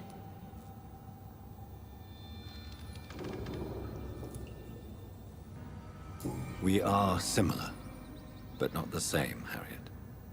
I like what I am. I truly do. I relish the pain that courses through me. I know you fled the hospital with Sean Hampton. Did you or Sean kill anyone in your flight?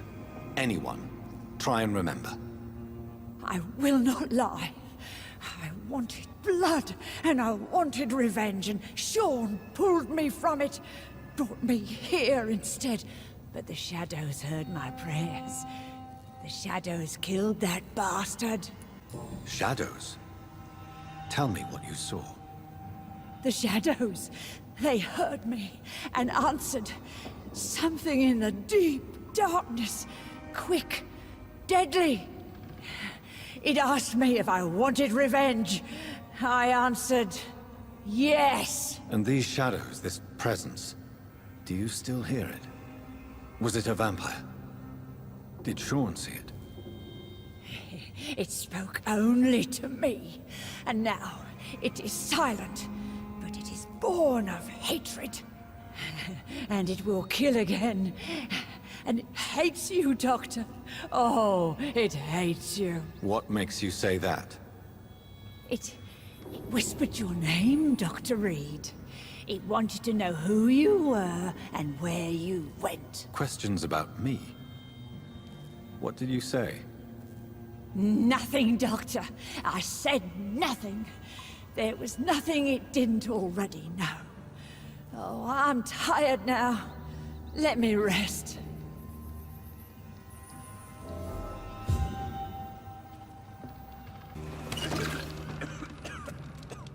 Have you found the answers you were looking for, young Ekon? There is too much left unanswered.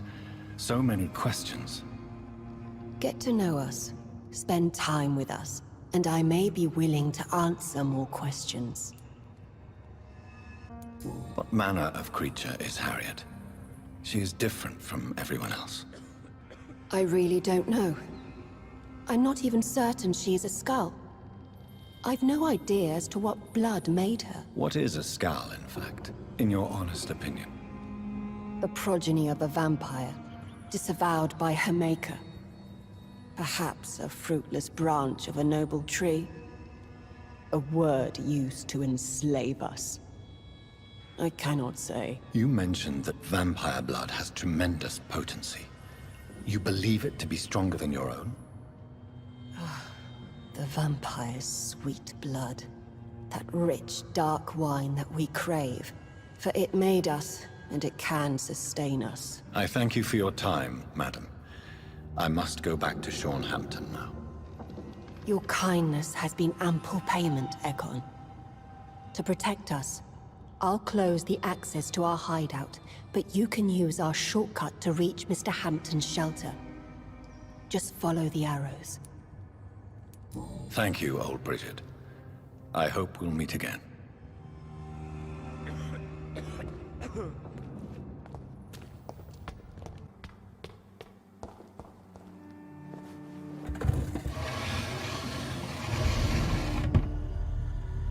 Welcome back, Dr. Reed. Would you like to take communion with me now? Sean, are you eating raw flesh? It is the sacred flesh of the mortal lamb. Our Lord's bountiful transmutation for the sustenance of his believers.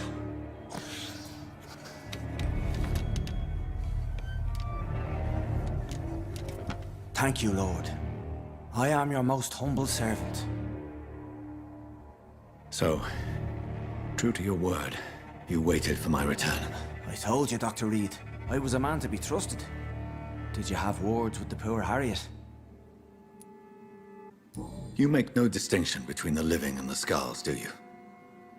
We are God's children, Dr. Reed. One and all. And he's determined to save us.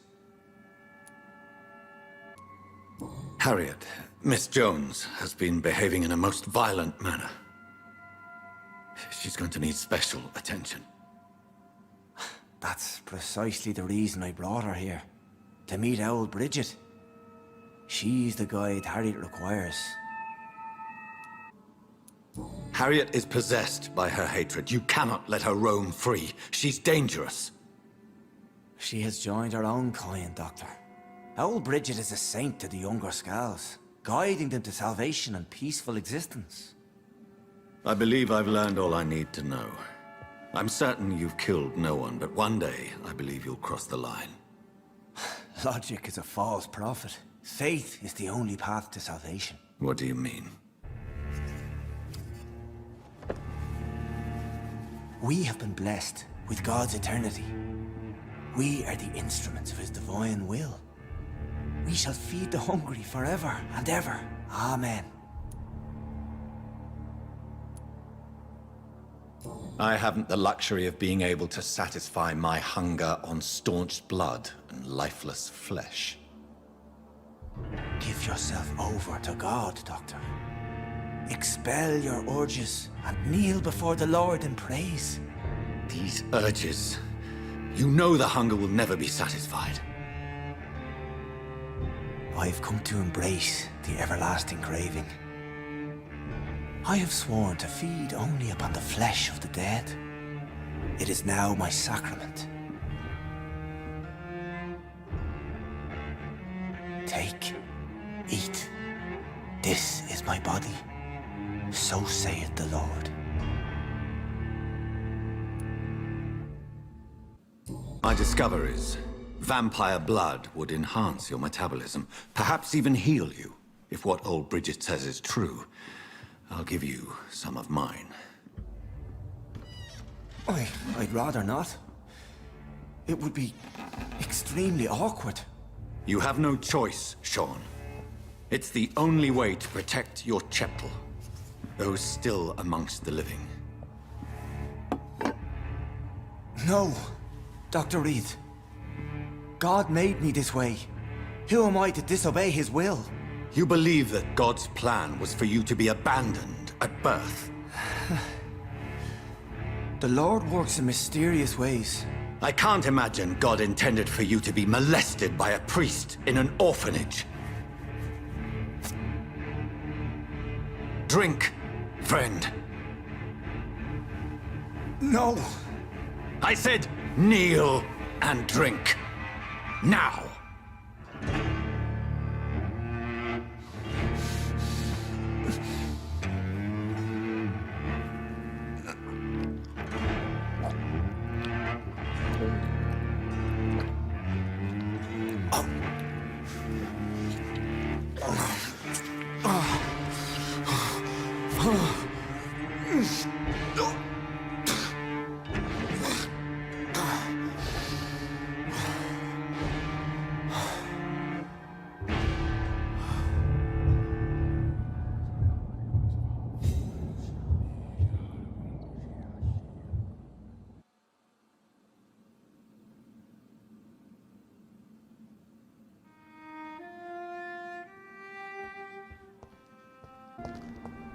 Another corpse thrown in the streets. Someone's playing a very sick game.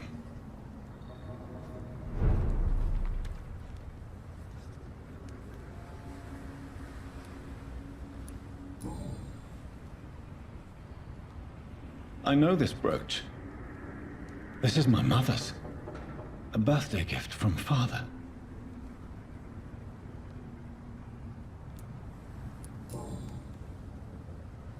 "29 Pretty Orchard Street. That's near Poplar's district. Why would this man carry off my mother's brooch? I must go there.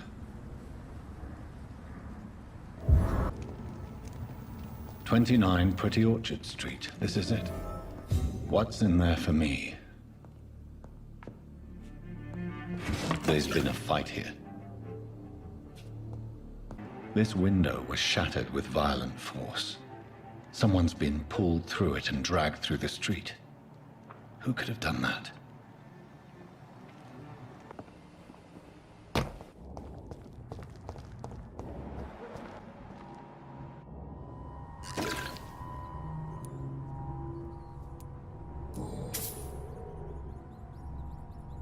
Only a golden watch in her pockets.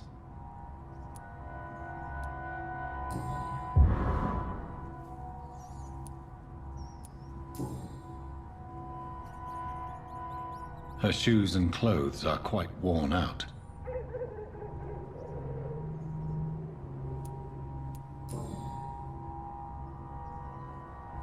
The marks on this woman's neck were made by the fangs of a vampire.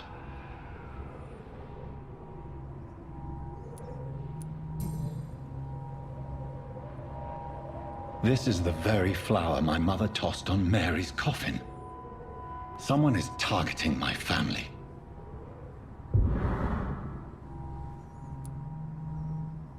I see you.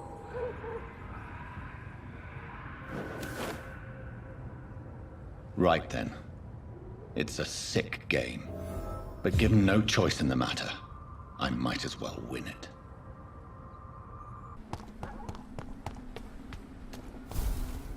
Help me, please! You!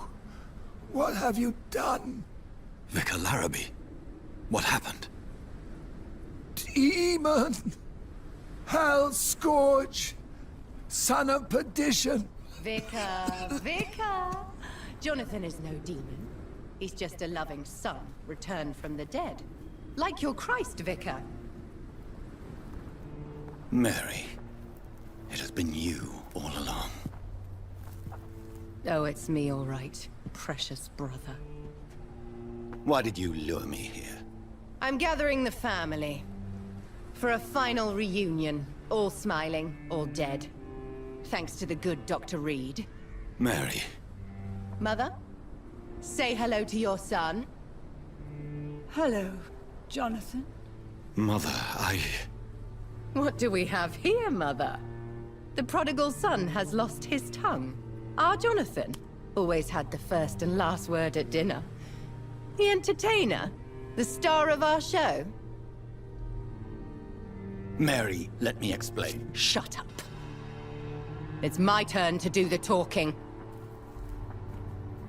I have this nasty hole in my chest, Johnny. It needs to breathe. Right then. Speak. My prayers went so long without an answer. My husband killed in France. My child carried away by the flu. My brother promising to return in his letters, then disappearing in thin air. I went from hospital to hospital, cemetery to cemetery, grave to grave. I've lifted every stone in London, searching for an end to the nightmare. And there you were, in front of me, on a dark pier. It was the hunger. You know it now as well. The joy to have finally found you. I longed for your arms, a final happy ending to so much tragedy, to tell me all would be well again. As you did when we were children. It was this filthy dock where you greeted your sister. I dug a tunnel from my grave with my fingers and teeth.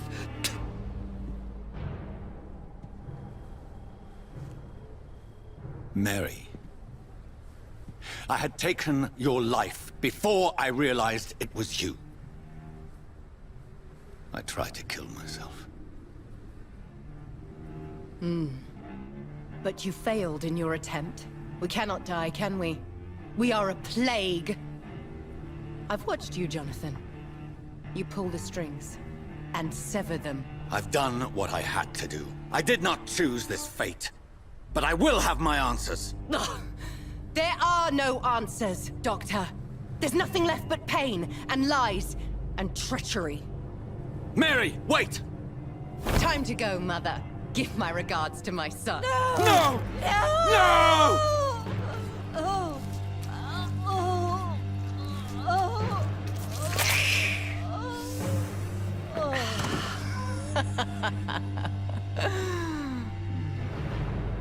This is what I do to those I cherish. Can you imagine what I've in mind for you? I'll destroy you! Finally, we hear the truth!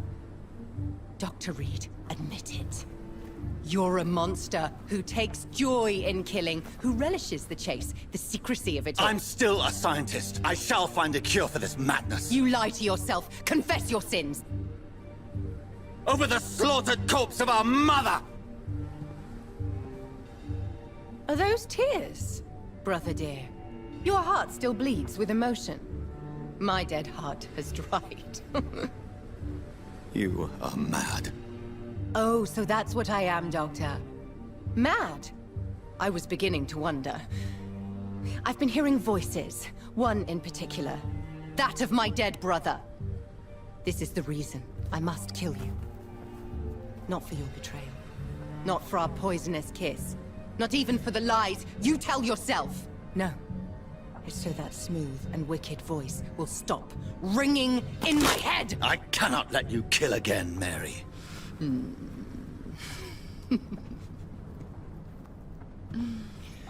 Time to die, brother. And this time for good! You killed me, brother! Ah! No! Ah!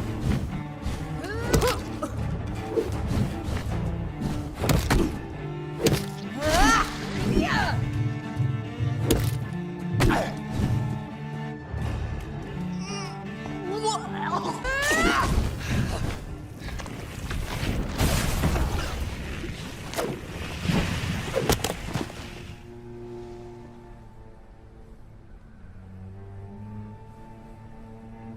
Well, brother, it's time to bring this conversation to an end. Forever. You know I will not play this game. Calm now, Doctor. Like a rabid dog. Or think you're performing an autopsy. Don't be ridiculous. I'll kill them all. The kind Dr. Swansea. The sweet little lass with hair of red. I am the Harbinger, bringing your punishment. Mary. Don't you see? This is not me. Flesh that never ages. All nightmare, no dream. Bring it to a close. Let me sleep.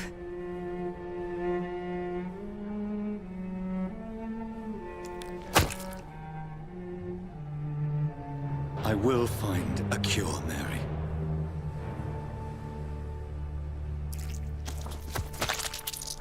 I swear it. Then, at last, I can forgive you.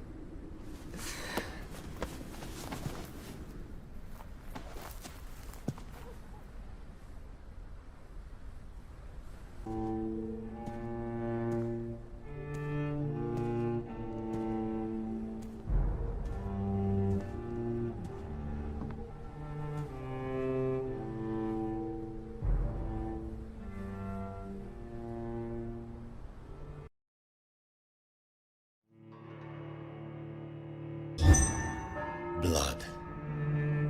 As I shed one last red tear for my fallen sister, I realize the entire world now revolves around this singular word. The epidemic that has stricken London is not the Spanish flu. It is transmitted through the blood via violent biting, turning survivors into frenzied immortals. I am Dr. Jonathan Reed. I am a vampire, born anew into an age of death and pestilence. While plotting factions close in around me, I am sworn to find the source of this epidemic. I am convinced greater perils are still to come. I know the answers I seek are hiding in our blood.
So this is where she lives. What a splendid house.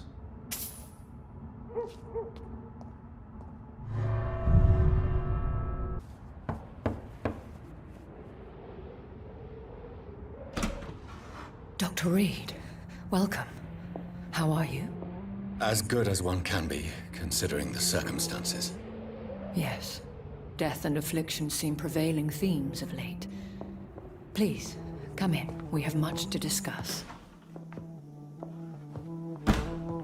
I hope I haven't disturbed you. Not at all. Actually, I was counting on you visiting me tonight. How strange, this painting. Beautiful, melancholic, yet with a haunting dignity. Indeed. A long time ago, a friend asked me to paint this for him. But I kept it in the end. I did not know you were a painter, my lady. There are many things you do not know about me, young Ekon. Please, call me Jonathan. Please excuse my behavior, Jonathan. I tend to tease my friends when uneasy. What is bothering you, my lady? Your letter was quite alarming. We will talk about this in a few minutes. For now, I would like you to tell me about yourself. How have you been since we last met, my friend? I think I should ask the questions, your ladyship. After all, it was you who invited me to settle this most urgent of matters. Fair enough, Jonathan. The situation is critical. We do not have the luxury for etiquette. Please do not misunderstand me. I would be delighted to discuss mundane matters and idle trivialities. If we survive the dark nights to come, we shall have all the time in the world to speak, you and I. For now, please follow me, Jonathan. I must say, your house is exquisite. One of the advantages of living forever is having the time to be selective with one's furnishings. I took the liberty of having tea served. You can still drink tea. Can't keep it down, but I do so enjoy the aroma. Let us toast to make-believe. And of course, to your health, Jonathan. And to yours, my lady.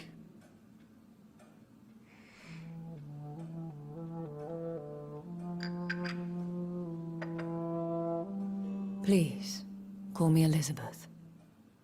So, my lady, why, truly, did you invite me here? I've been asked to deliver an official invitation to meet the Ascalon Club. They have done nothing but impede my investigations since I became known to them. Why would they want to see me now? I guess they now see you as Ascalon material. They must have found out what happened to your sister. Proof of the potent blood flowing through your veins. I'm not sure I can accept their invitation. I have seen their handiwork. How Fergal the Beast imposed the club's law. You have no choice, Jonathan. Even I would not openly defy Lord Redgrave, the chairman of the Ascalon Club. If you are convinced I must meet him, I will heed your advice. Thank you, Jonathan. I understand your reluctance to brush shoulders with London's vampire elite. But we have no choice. Is the situation that critical? Yes. The God of Priwen has called for a second great hunt of our kind. And they will stop at nothing to eliminate us. You should flee then. Leave London, the country even. I have seen the Guard in action. They are merciless. Your concern warms my heart, Jonathan. But fear not. If the situation gets too dangerous, I shall retreat to my secret Scottish manor. I could hide you in my luggage, if you wish. Thank you for the offer. I shall keep it in mind, but I have much to do here. There is a question I must ask you. Could Lord Redgrave be my maker? I doubt it. If Lord Redgrave had made you his progeny, he would not have seemed so surprised when you demonstrated the strength of your lineage. One day soon, I will have to find the answer to this mystery. And I shall help you in your research, I promise. For now, you must go to the Ascalon Club and play their game. Will I see you again at the Pembroke Hospital? No, you will find me here if you need me. I shall conduct inquiries alone, and we can then share our discoveries. I want to thank you for all your support and your help, my lady. Could you do me a last great favor and call me Elizabeth? I should be honored, my lady. Then it is settled. Finally, some good news in these dark hours. Thank you. I appreciate the advice. I had best prepare myself to meet this Lord Redgrave now. How thrilling to meet the Earl of Bristol in the flesh, so to speak. Something tells me you're not very keen on the man. Don't get me wrong. The gentlemen of the Ascalon Club are honorable, but their attitude and opinions are somewhat antiquated. I see. As long as they deny access to female applicants, I will leave them to their antediluvian considerations as to the natural order of things. Jonathan, promise me you'll be careful. Of course. But why the fear in your voice? Look at me, Jonathan. I am. I mean, really look at me, young Ekon.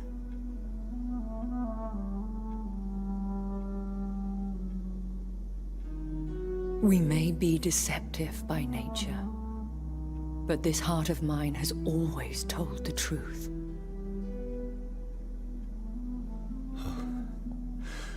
Elizabeth. Go, my friend. But come back to me soon.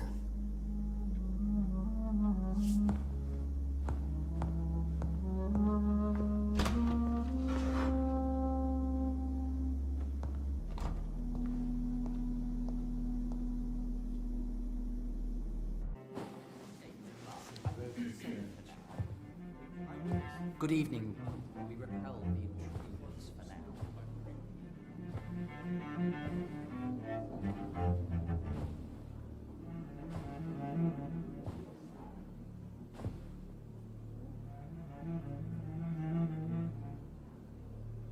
My good friends, if I may have your attention. Behold our visitor, the good Dr. Reed.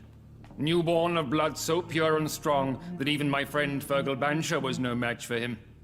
Hear, hear, hear!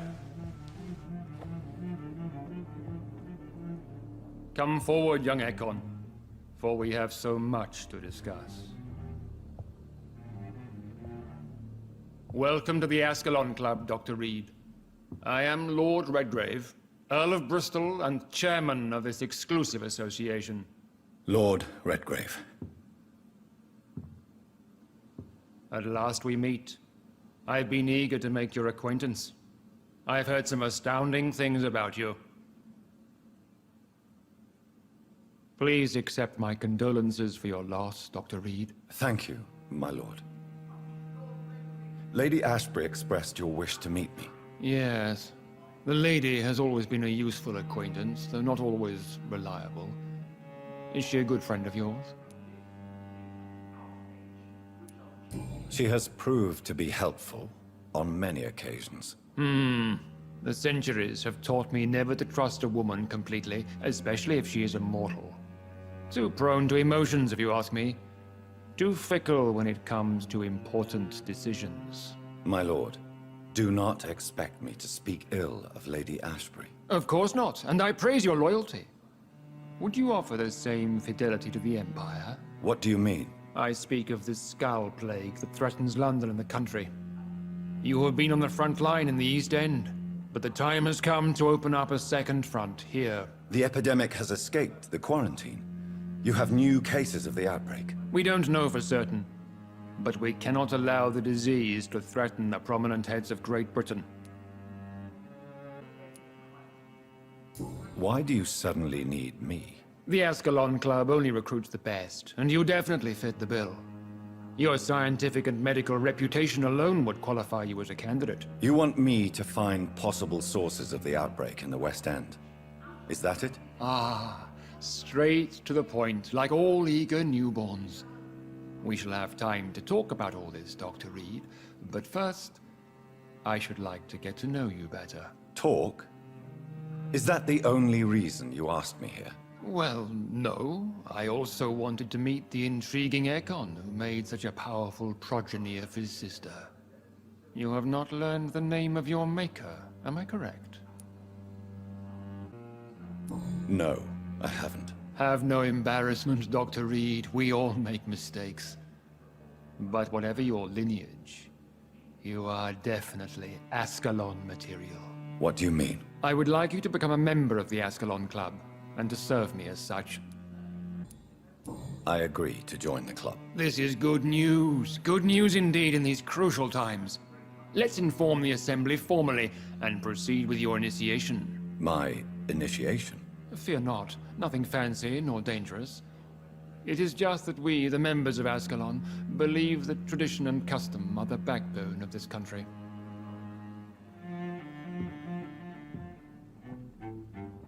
My fellow members, dear friends, please gather and welcome this Ekon as one of our own.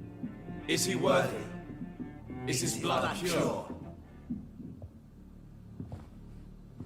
Well, speak, Dr. Reed, in front of the most sacred blood.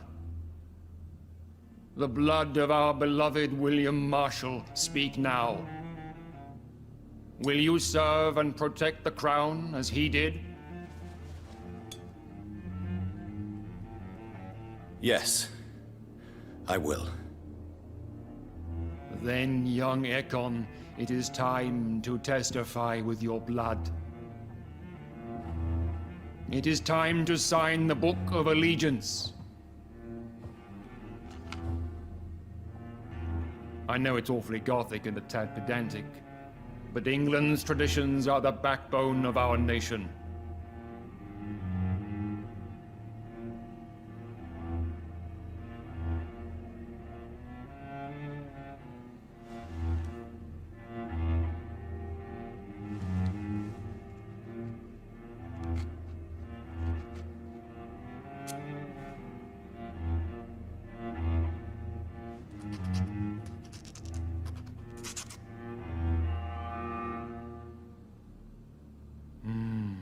Delightful.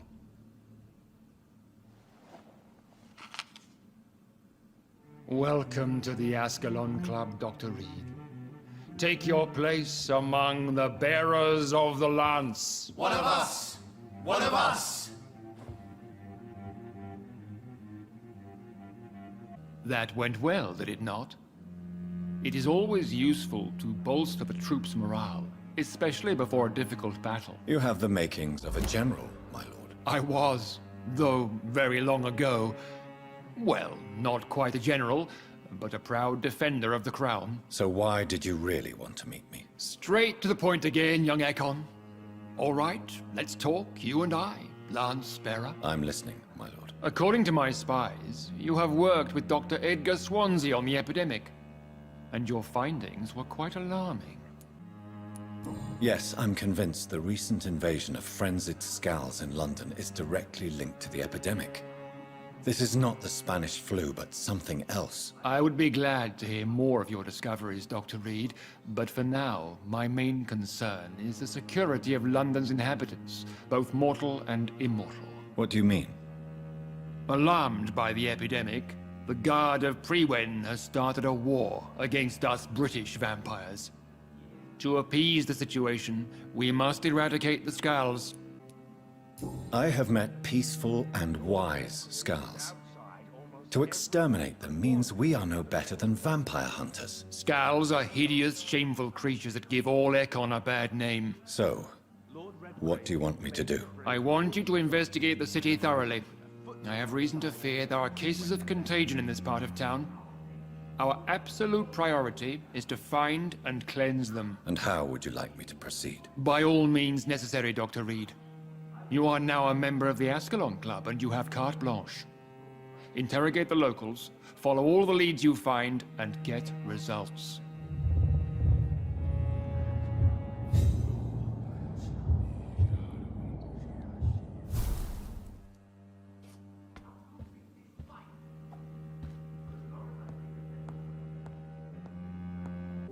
Good evening, Dr. Reed. A great night, what? I'm investigating the source of the epidemic in this district. Have you noticed anything unusual? Not really. Wait, now that you mention it, I don't see the McPhersons in my favorite restaurants. They love delicate meals too, you understand. Thank you. It may be nothing, but I'll investigate anyway. Where do they live? They have a house in the southern part of the district, somewhere north of the railway bridge. There is a courtyard, if I remember rightly. Goodbye, Mr. Russell. I'm sure you'll take care of yourself.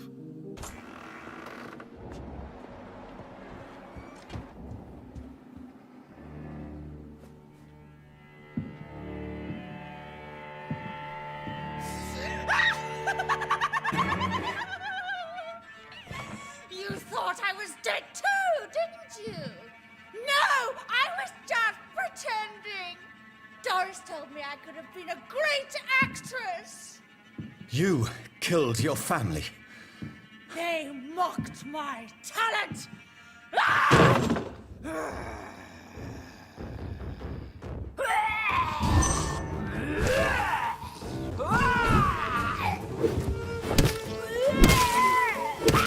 I've never seen such a radical... So, this girl took lessons at the famous Doris Fletcher acting school. Can that be Doris Fletcher's voice? Where does it come from?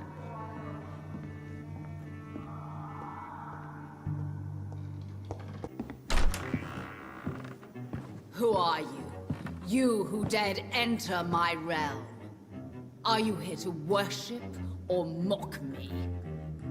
I'm here to put an end to the vampire epidemic, Miss Fletcher. Ah. But Doris Fletcher is no more. She was consumed by this putrid flesh that now enshrouds her. You feel anger for what happened to you. But I can help you. I'm a doctor, Miss Fletcher. Doris Fletcher is no more. All that remains are the dreams of the queen she was, and the queen she'll be. Until then, all shall die, for that was her final wish. Woe and here and I summon thee, my children.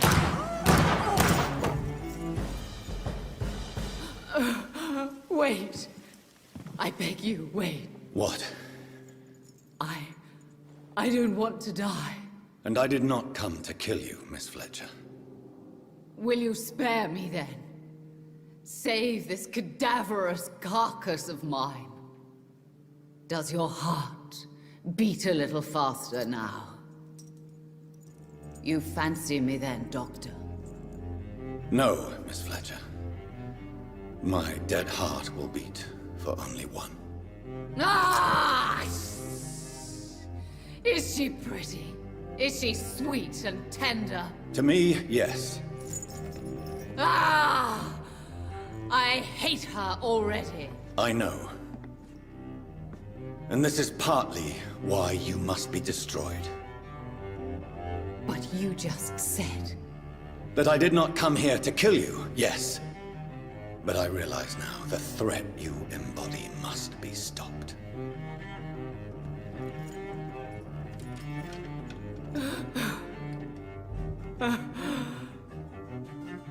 Will I be remembered?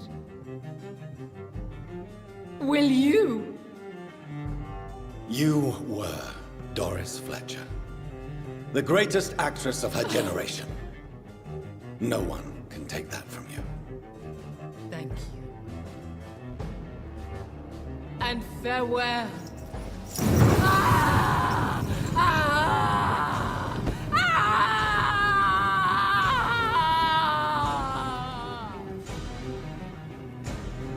Farewell, Doris.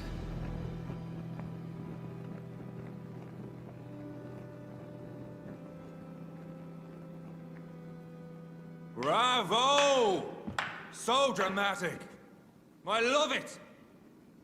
McCullum.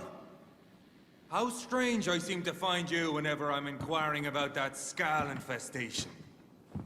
I mean you no harm. I'm not here for you.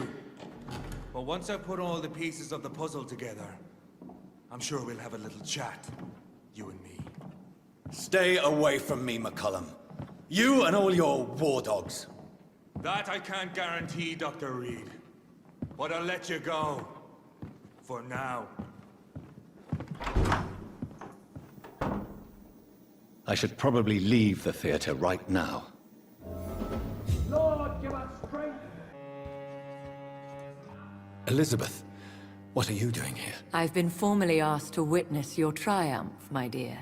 After all, isn't it the natural role of a woman to support her man in victory? But it's you who insisted I join the Ascalon. Please forgive my giddiness. I'm just overcome by the thrill of finally being allowed within these hallowed halls. You certainly have an inquisitive mind. It's quite something. Elizabeth Ashbury, only you can make me smile in these difficult times. And the same to you, Jonathan Reed. Now go have your little chat with the chairman. I can see he's practically bursting to hear your report.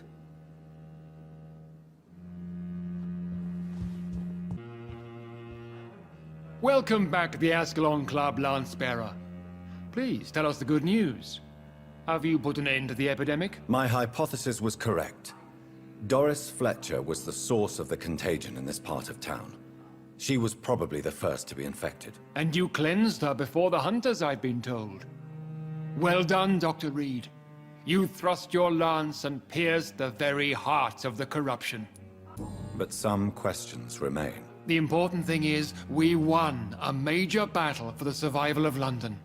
For that, we salute you. Thank you, my lord. Now, I have another task for you. One of the utmost importance. Perhaps even more so than the previous. I'm listening. It's time for you to perform a most sacred duty for the club. I want you to recruit a new vampire. Recruit a new vampire? Are you sending me on some sort of diplomatic mission? Not exactly. I want you to make Aloysius Dawson the Ekon he deserves to be. As you wish, my lord. Good. Now go. How would you like me to proceed? Aloysius is waiting for you at the Dawson estate. Once the deed is done, I'll join you there to celebrate this momentous occasion. Finally, you're here, Dr. Reed. What took you so long? I had to pass several of your barricades and outposts to access your mansion, sir. Death, pestilence surround us, and time is against me. I see you've gathered some of the most expensive, albeit experimental, blood transfusion equipment available. All this could be so useful in a hospital. Yes. Since Lord Redgrave sent me a doctor to perform my conversion, I thought you might find some of these devices useful. Most thoughtful.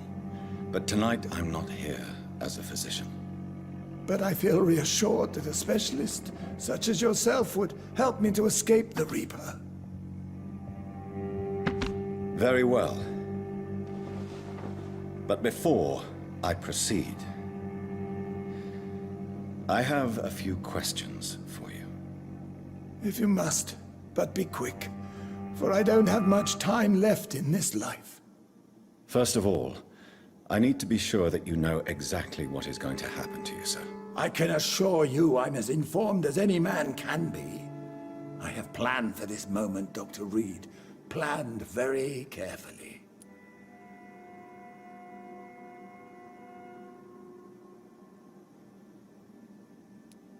Believe me, there is a huge difference between reading about vampires and waking up as one.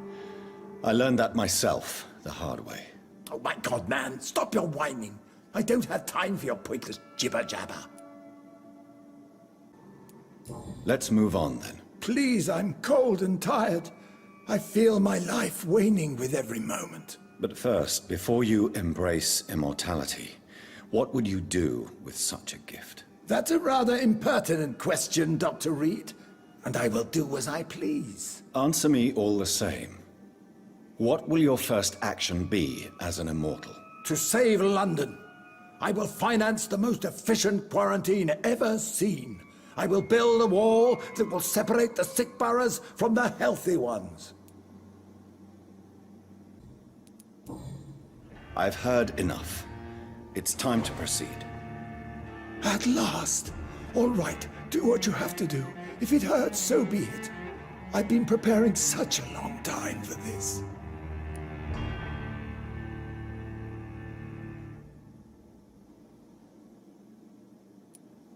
You don't deserve immortality, Mr. Dawson. What? What are you prattling on about? I don't believe I've ever met a man so bereft of empathy. You, sir, are despicable. No! Wait! You can't! I made a deal with Lord Redgrave. I'll finance whatever he wants. Please, just ask him. Sleep now. Rest now. Forever.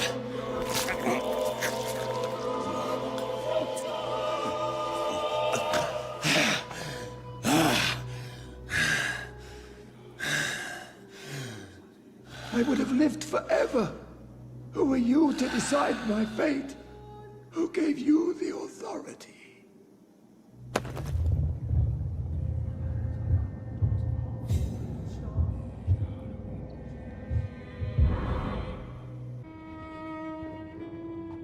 Is it done, Dr. Reed? Is Aloysius Dawson reborn, as expected? Alas, Aloysius Dawson was not brought back to life after his death. The man is gone. What? What happened? He didn't survive the procedure. He was too weak. This is unacceptable, nevertheless. You were given the simplest task. Well, get rid of me then. From now on, you're an outcast. Banished. You are forbidden to ever appear in front of us again. Ascalon will smite you on sight, and your heart will be thrown to the rats. I'll leave you then. Have fun with your puppets and shadow plays, Lord Redgrave. Yes, go, traitor, and take that awful creature, that counterfeit of a woman I saw waiting for you, and be gone!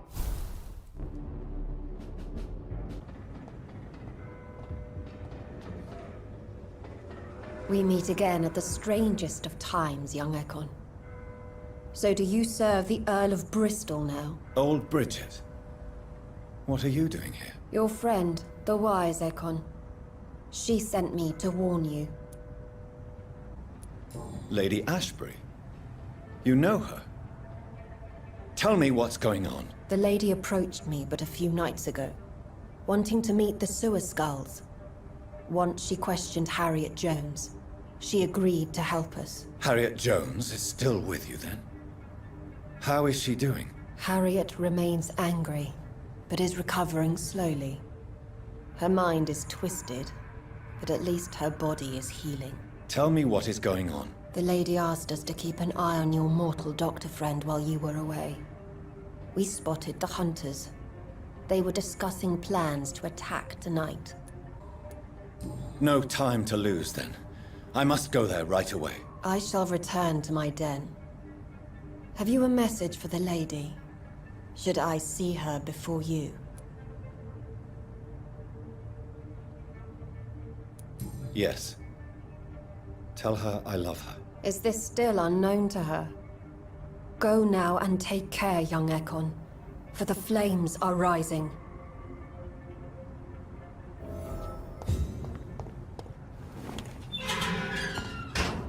Those bastards. What have they done to Edgar? McCullum and his thugs are taking the credit for Edgar's abduction. They really mean business. Looks like he's wounded. I better follow the blood.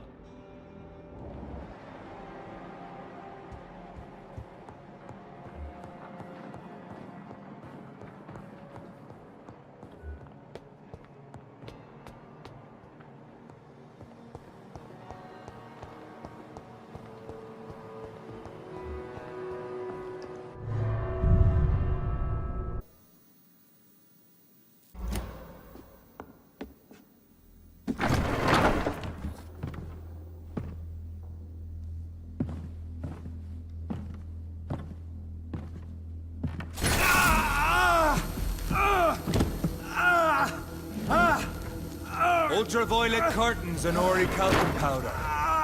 Dr. Swansea's always been a resourceful bastard. I bet he never told you he had this installed in case of a vampire attack. Says a lot about how much he trusts you. What have you done with Edgar? Don't worry. We don't kill humans. Even if your friend is deserving of a little punishment for what he did. What are you talking about? We know everything. Swansea and you created this bloody epidemic. You aim to unleash another disaster, just like William Marshall did. No! I'm trying to put an end to it, just like you are! You're its progeny, aren't you? Where is the monster hiding? It's still in England, isn't it? I have no idea what you're talking about. Jeffrey, please listen to me. No tricks. That shit won't work on me. We've found proof in the theater. Doris Fletcher was your first experiment. Now where is Marshall? Speak!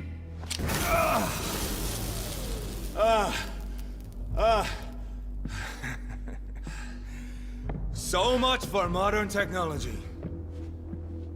Time for the tried and true. Do you know what this is, Beast?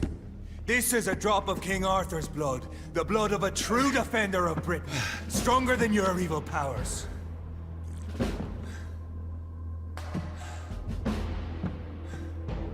This is ridiculous. We're losing precious time. True enough. Soon I'll bring your head before your coward of a father. Freewind prevails!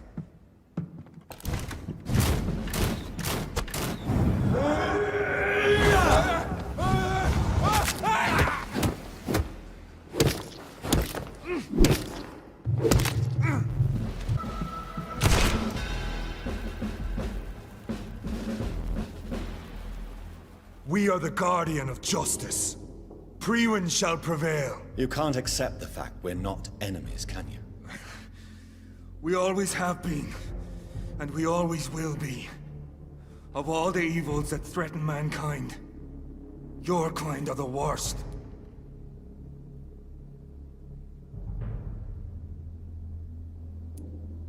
I was only reborn for a few minutes before you and your men hunted me down like a beast. You were only reborn for a few minutes, and you'd already taken the life of an innocent woman. There is no way you'll ever let me be, McCullum. You'll always hunt me down, won't you? There is no escape, Leech. Kill me now, for there is no way you can sway me to your ideals.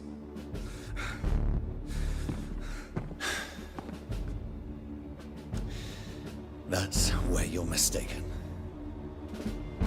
What do you mean?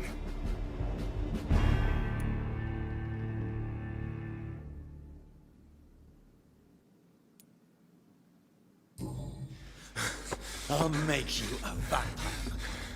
I'll make you one of us. No! Kill me!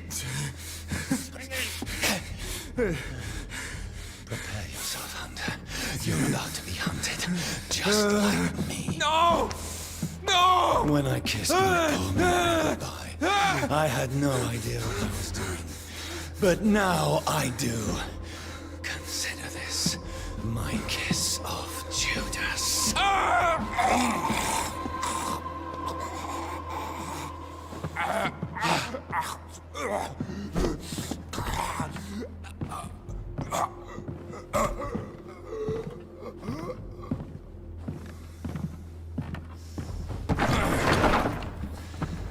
Welcome to the world through the looking glass.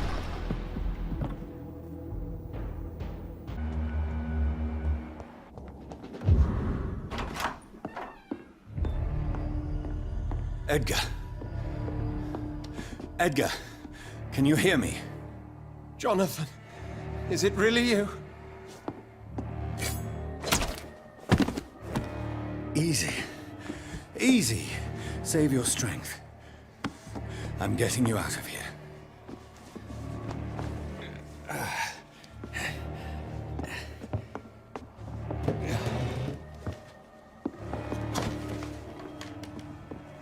Don't try to spare me.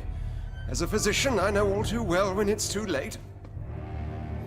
Punctured lung, broken ribs, and internal bleeding. An accurate diagnosis, wouldn't you say? Edgar, what happened? They wanted me to confess. Beat me black and blue. Jeffrey McCullum ambushed me at the Pembroke Hospital. He was convinced you and I were responsible for the Skal epidemic. I never imagined that self-righteous fanatic would dare to attack us in the open. What became of him? I put him in a somewhat delicate position when I made him an immortal. Really? You sure that was the wisest course of action? Time will tell. The most intriguing part of his accusation was that you and I were the pawns of some ancient vampire. William Marshall. Yes, they tortured me to make me confess the same nonsense. I think you're hiding something, Edgar. What do you mean? William Marshall, for example. You speak of him as if you know him. How is that? Jonathan, I cannot say I'm ready for another round of questions. While investigating the epidemic, I read some of McCullum's findings. I think you have some explaining to do. I have nothing to hide, Jonathan. Nothing at all. Doris Fletcher visited her mother at the Pembroke Hospital. That's how she first got infected. I know nothing about that. Miss Fletcher once came to visit the sick. That is all I know. No, Edgar, there is more. Doris Fletcher was Harriet Jones's daughter. They exhibited the same symptoms: blind hate and strong physical mutation. What does this sad story have to do with us? Doris and Harriet shared more than a hidden family bond. They were the embodiment of the epidemic and are linked to the Pembroke Hospital. Come on, Edgar, this is no coincidence. I swear I'm at a complete loss. All I did was administer vampire blood to cure old Harriet. There was no evil plan, no diabolical plot. You did what? I tested the regenerating and healing properties of vampire blood on Harriet Jones. My only intention was to find the cure for influenza, I swear. Whose blood did you use? William Marshall's? Mine? Lady Ashbury's. While transfusing her with human blood, humanely appeasing her hunger, I also kept samples of her blood for my research. You used her blood on Harriet Jones? My God, Edgar, that's unethical. You betrayed 2 of your patients at the same time. How dare you judge me? Must I name the alarming list of your victims? We are both deceivers. But at least I know I'm a monster. You have worked beside me. You saw what I'm doing at Pembroke Hospital. Jonathan, you know I'm not an evil soul. Just another victim of this tragedy.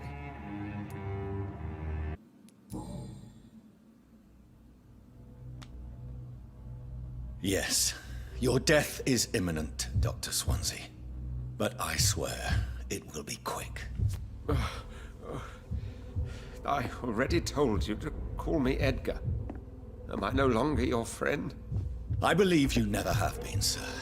You have lied to me at every step and betrayed the trust of a woman I cherish. You and the lady? Really? Well, I should have seen it coming, I suppose. May I add that I welcome this? The biting, I mean. You have your wish. Is it going to hurt? I always wondered if you...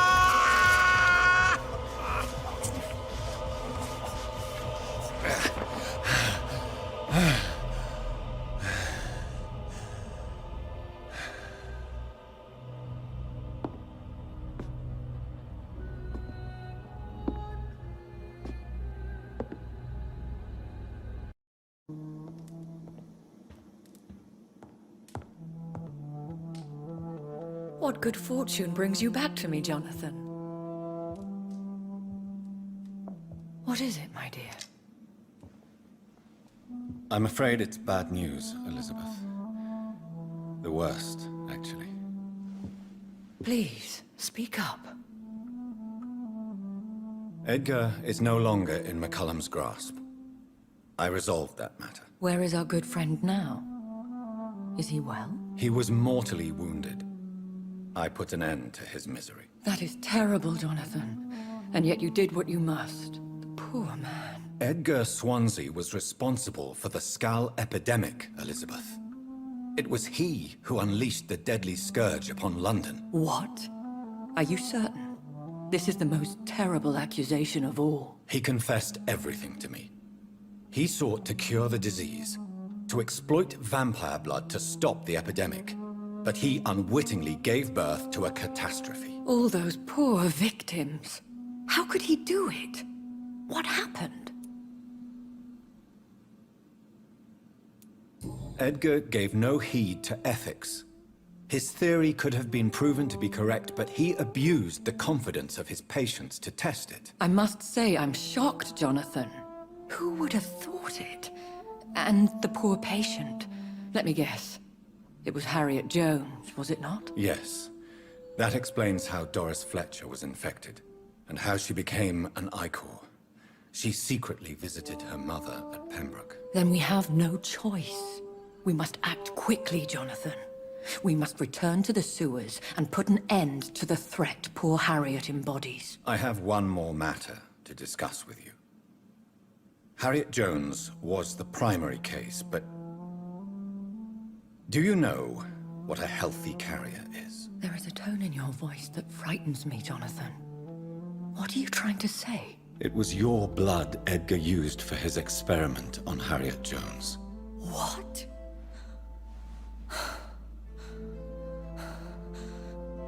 No. No. This can't be. Oh. Elizabeth, are you all right? No, I have to go. What do you mean? Leave me alone. Save the city, Jonathan. Save what can be saved. Elizabeth, I need answers. Why did your blood Stay cause away this? from me. Please. I swear I never was your enemy. Wait! No! Elizabeth! Now would be a good time to blend the recipe Marshall used when he fought the disaster. I think I know where to find what I need.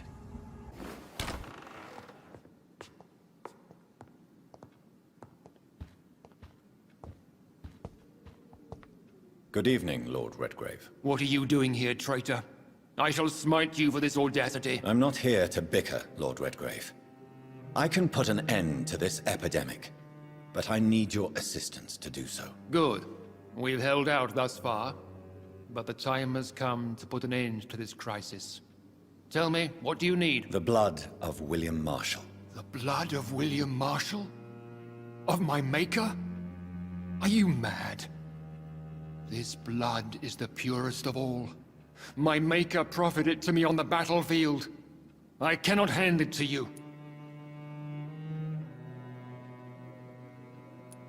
Stop this farce. Marshall never was your maker. I have no idea how you acquired his blood, but I need it now. I see. Well, in that case, given the gravity of the situation, I suppose I can spare you a drop. Thank you, my lord. If you manage to save this city, you'll prove yourself a veritable servant of the crown. So Godspeed, Dr. Reed. Our fate lies wholly in your hands. Evening, Vampire Hunter. Are you here to mock me, Reed? Not at all, McCullum. I am here because I need you. Really? I'm intrigued. Speak up, then. I need the blood of a king. The blood of Arthur. I'm certain you possess it, and I must have it. The Guard's most sacred and precious relic. Why would you? You found Marshall's memoirs. I should have destroyed that book. I need the antidote to save this city, McCullum. It is within me to take your words as truth. I want to, but I must know more. What precisely are your plans? A creature called a disaster is about to be unleashed. It falls upon me, as once it did Marshall, to stop it before the whole country is ravaged. I should have destroyed that book. And yet, I wish I could join this battle alongside you. But this crusade is not mine to fight. Do you not understand? We wanted the same thing from the outset. A means to end this vampire epidemic. Not enemies. Maybe that is so. Take it then. I see no other hope for this city. If this is some trick, you will be damned, Dr. Reed. Thank you. And farewell, McCullum. Unbelievable as it is, I wish you good luck, Reed.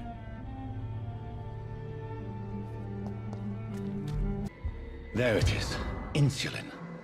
Much more efficient than garlic against blood poisoning and sepsis, and much less dangerous for me. Thank you, Dr. Polescu.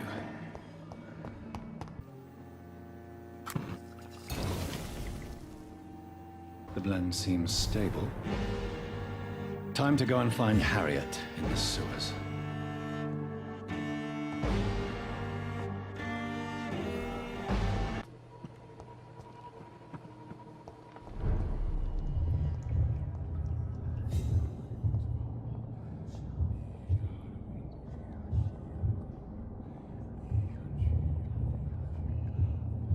Take not a step further, child, for you are unprepared. You, at last. I wondered when you would show your face again. Step away. We have nothing to discuss. Desist, child. You cannot confront the monstrosity unleashed upon this land without due preparation. I shall not allow it. All right. But no more riddles. Enough of the obscure songs and prophecies. I ask questions, and you answer them. My words have been as clear as crystal lakes, my child. You seem unwilling to drink, to listen, to learn. I'm here to stop Harriet Jones. She is the original carrier. The well from which this corruption flows. I have heard you, but be wary. Harriet Jones's mind is no more. She has metamorphosed into an apocalypse. Born from, drenched in, and driven by the blood of hate.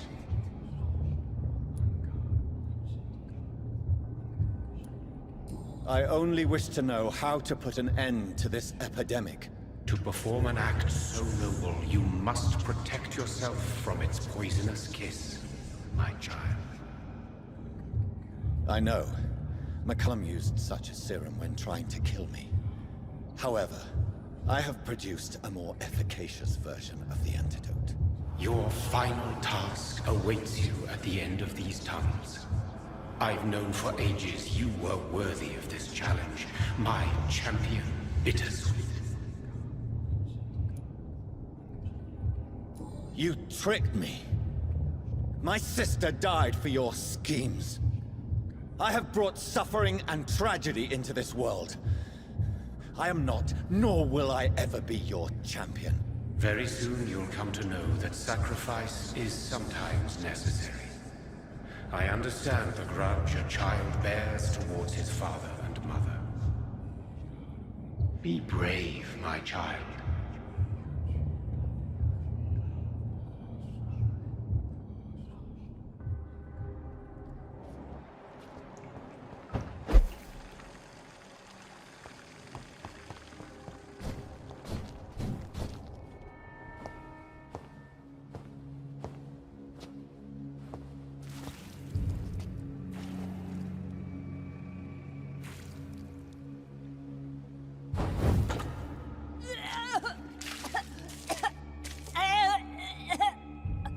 Oh, I'm sick. Sick. Doctor, help me, please. I'm in such pain. I'll be glad to be of assistance. Ah, like your help, Doris. Liars! All of you!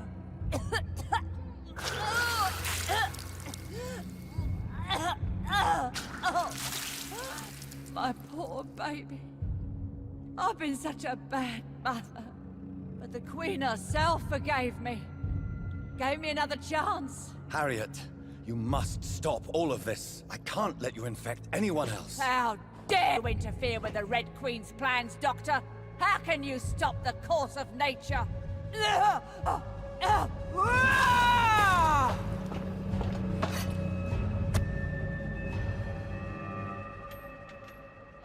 Poor baby! Where is she now? Oh! Oh!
Would ever defeat you, mother of us all, for you are our every root and leaf.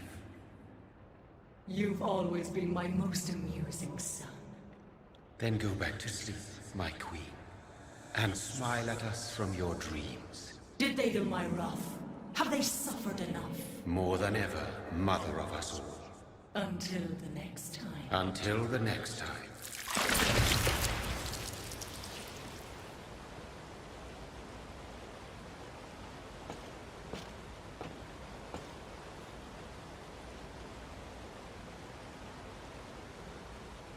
So it's over then, young Ekon. You have put an end to this terrible menace. Old Bridget? What are you doing here? This is my realm, Ekon. This is Suaskal territory. But they were all massacred by the monstrosity that Harriet became. Others will come, engendered by deceitful vampires. I don't mean you, of course.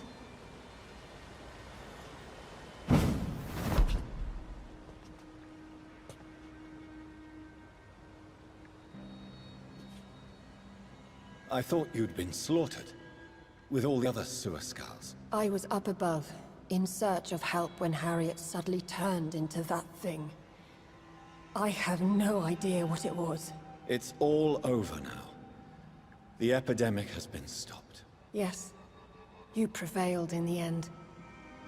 I hope you'll forgive me for the way I treated you when first you presented yourself at our gate. No need to apologize. Really. Perhaps there will be no stories told or songs sung of what happened here today. But I'll know the truth. Jonathan Reed, newborn vampire, stepped forward and saved us all. I'm honored to be part of this city's legend. Thank you, old Bridget. May I ask you just one question? How could I refuse you anything now? I'll answer just as I answered Lady Ashbury when we met a few nights ago. Who are you? Really? I was born with the name Bridget Eleanor Wellington. In 1738, my beloved and little husband decided to preserve my beauty and youth forever by making me drink his blood. You were Lord Redgrave's wife. Then the pompous fool rejected you, did he not? It was about 200 years ago. Peace found me in time. And I sincerely hope it will find you too, now that all is over.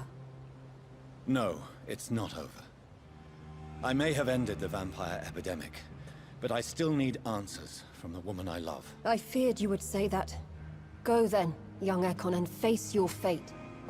Just remember that I'll always be here for you.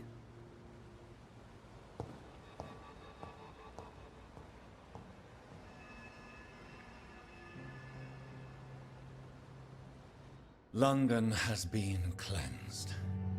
This catastrophe came about when an ancient malignant will crossed paths with mortal imprudence. For now, we are safe. For now. My craving for blood remains. Red like hate, red like hunger. Red as life and death, passing from one immortal to another. From predator to victim. Patiently biding its time to rise again. London has been cleansed for now, but there's a simmering hatred, fear, and old grudges. When will we succumb, mortals and immortals alike? The next disaster is only a matter of time. My only hope now is to catch the woman I love, to understand why she fled, and unmask the secret that has been lurking in her blood for so long.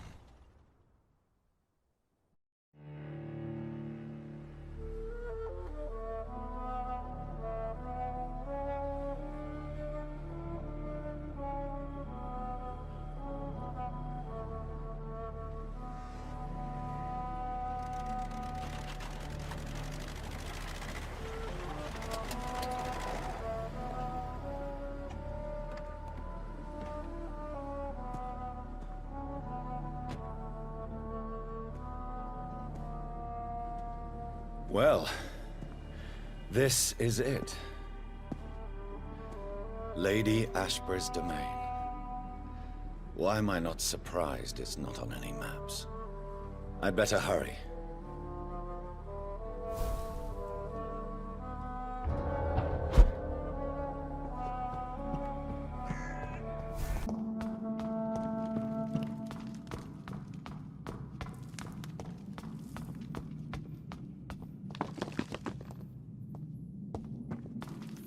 Drop your sword, Father. You have nothing to be afraid of.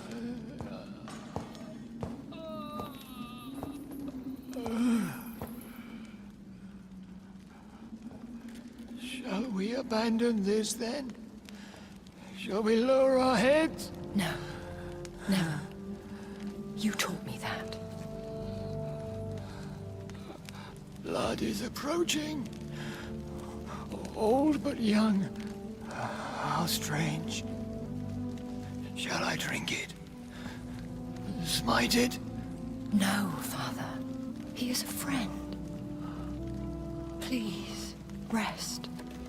I'll take care of it. Caution, Elizabeth. Deceit runs through these veins. I know, Father. What took you so long, Jonathan?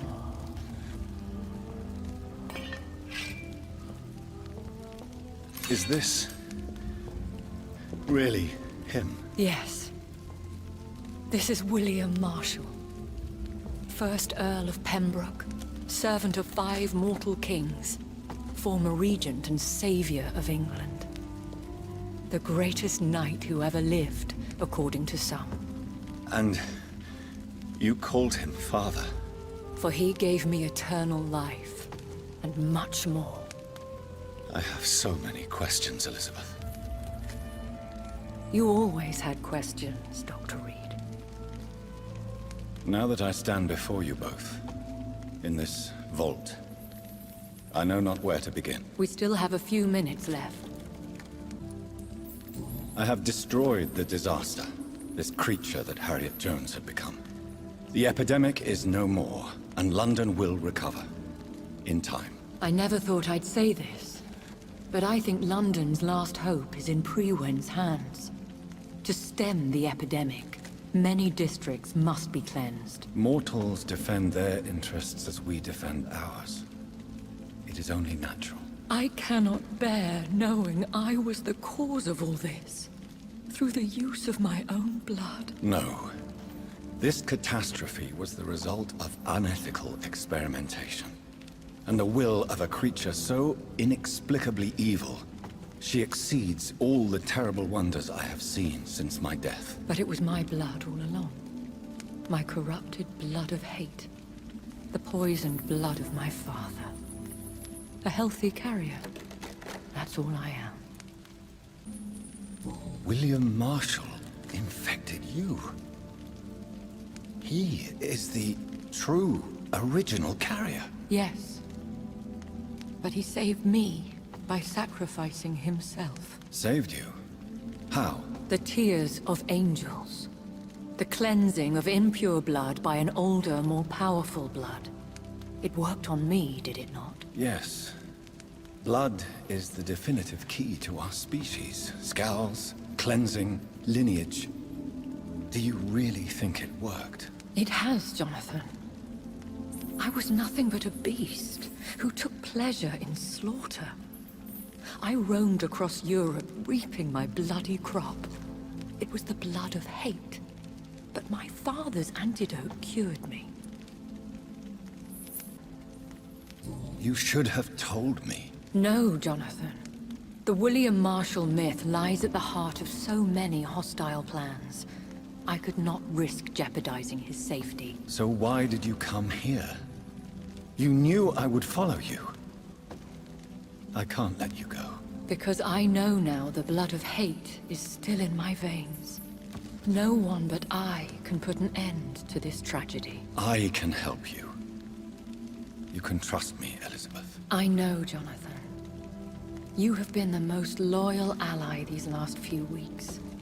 But this is my duty. Would your protege agree to speak with me? I have so many questions for him. Go on, Jonathan. But be careful.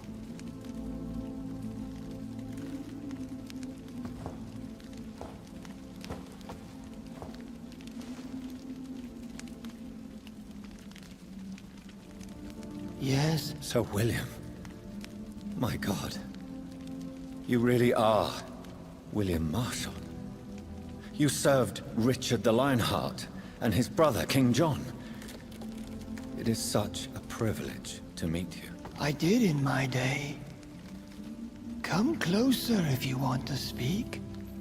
For my hearing isn't what it used to be. I think your hearing is fine, sir. What is it you want then? The blood of hate. How does it affect you? Do you feel it now? The blood of hate? Yes. Nothing more than a sneeze, really. A sneeze held for so long, you could blow a fortress down if you released it. Do you remember Murden, your maker? Only God is my maker, for he created everything on this earth. He blessed me with eternal life through his archangel, Michael. But Murden, Michael, is a vampire. He made you a blood-sucking creature of the night. Blood, yes. I used to drink it from the throats of the unworthy. Then I was punished for my deceit. During my penance, I rely entirely upon my sweet Elizabeth. We could set you free. Let you out. Isn't that what you want? I pray for the day I'll see the sky again. I have all but forgotten its colors. I could walk and do so many things beneath the stars. But I doubt it will be wise to release me. Then will you stay here and repent? Elizabeth told me it will not be long now. I cannot wait to feel the sweet caress of her hand on my cheek after so long as she releases me.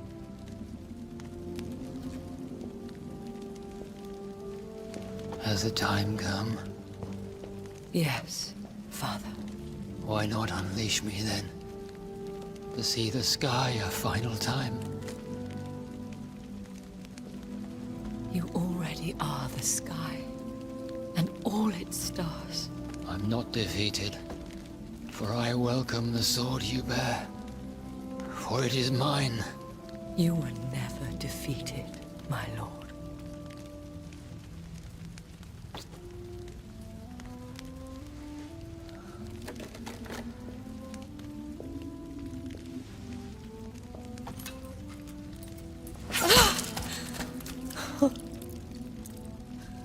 Farewell, Father.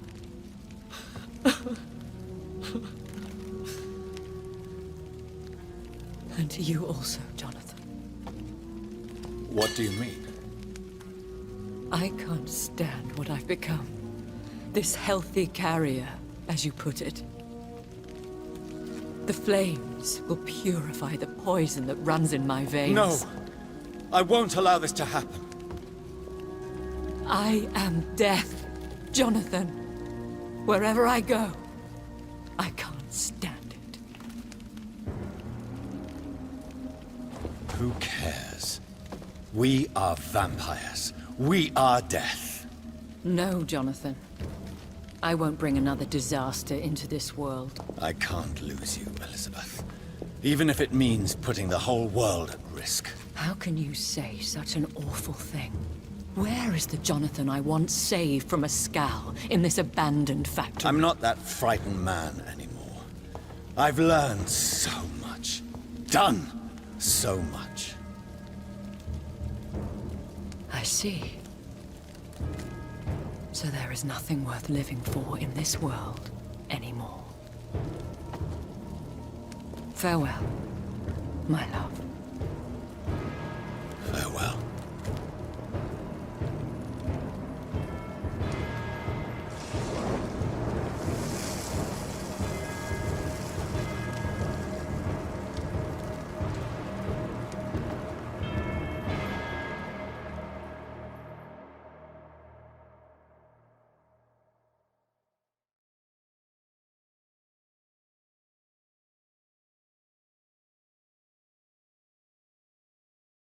One prayer for the summoned, called by this song.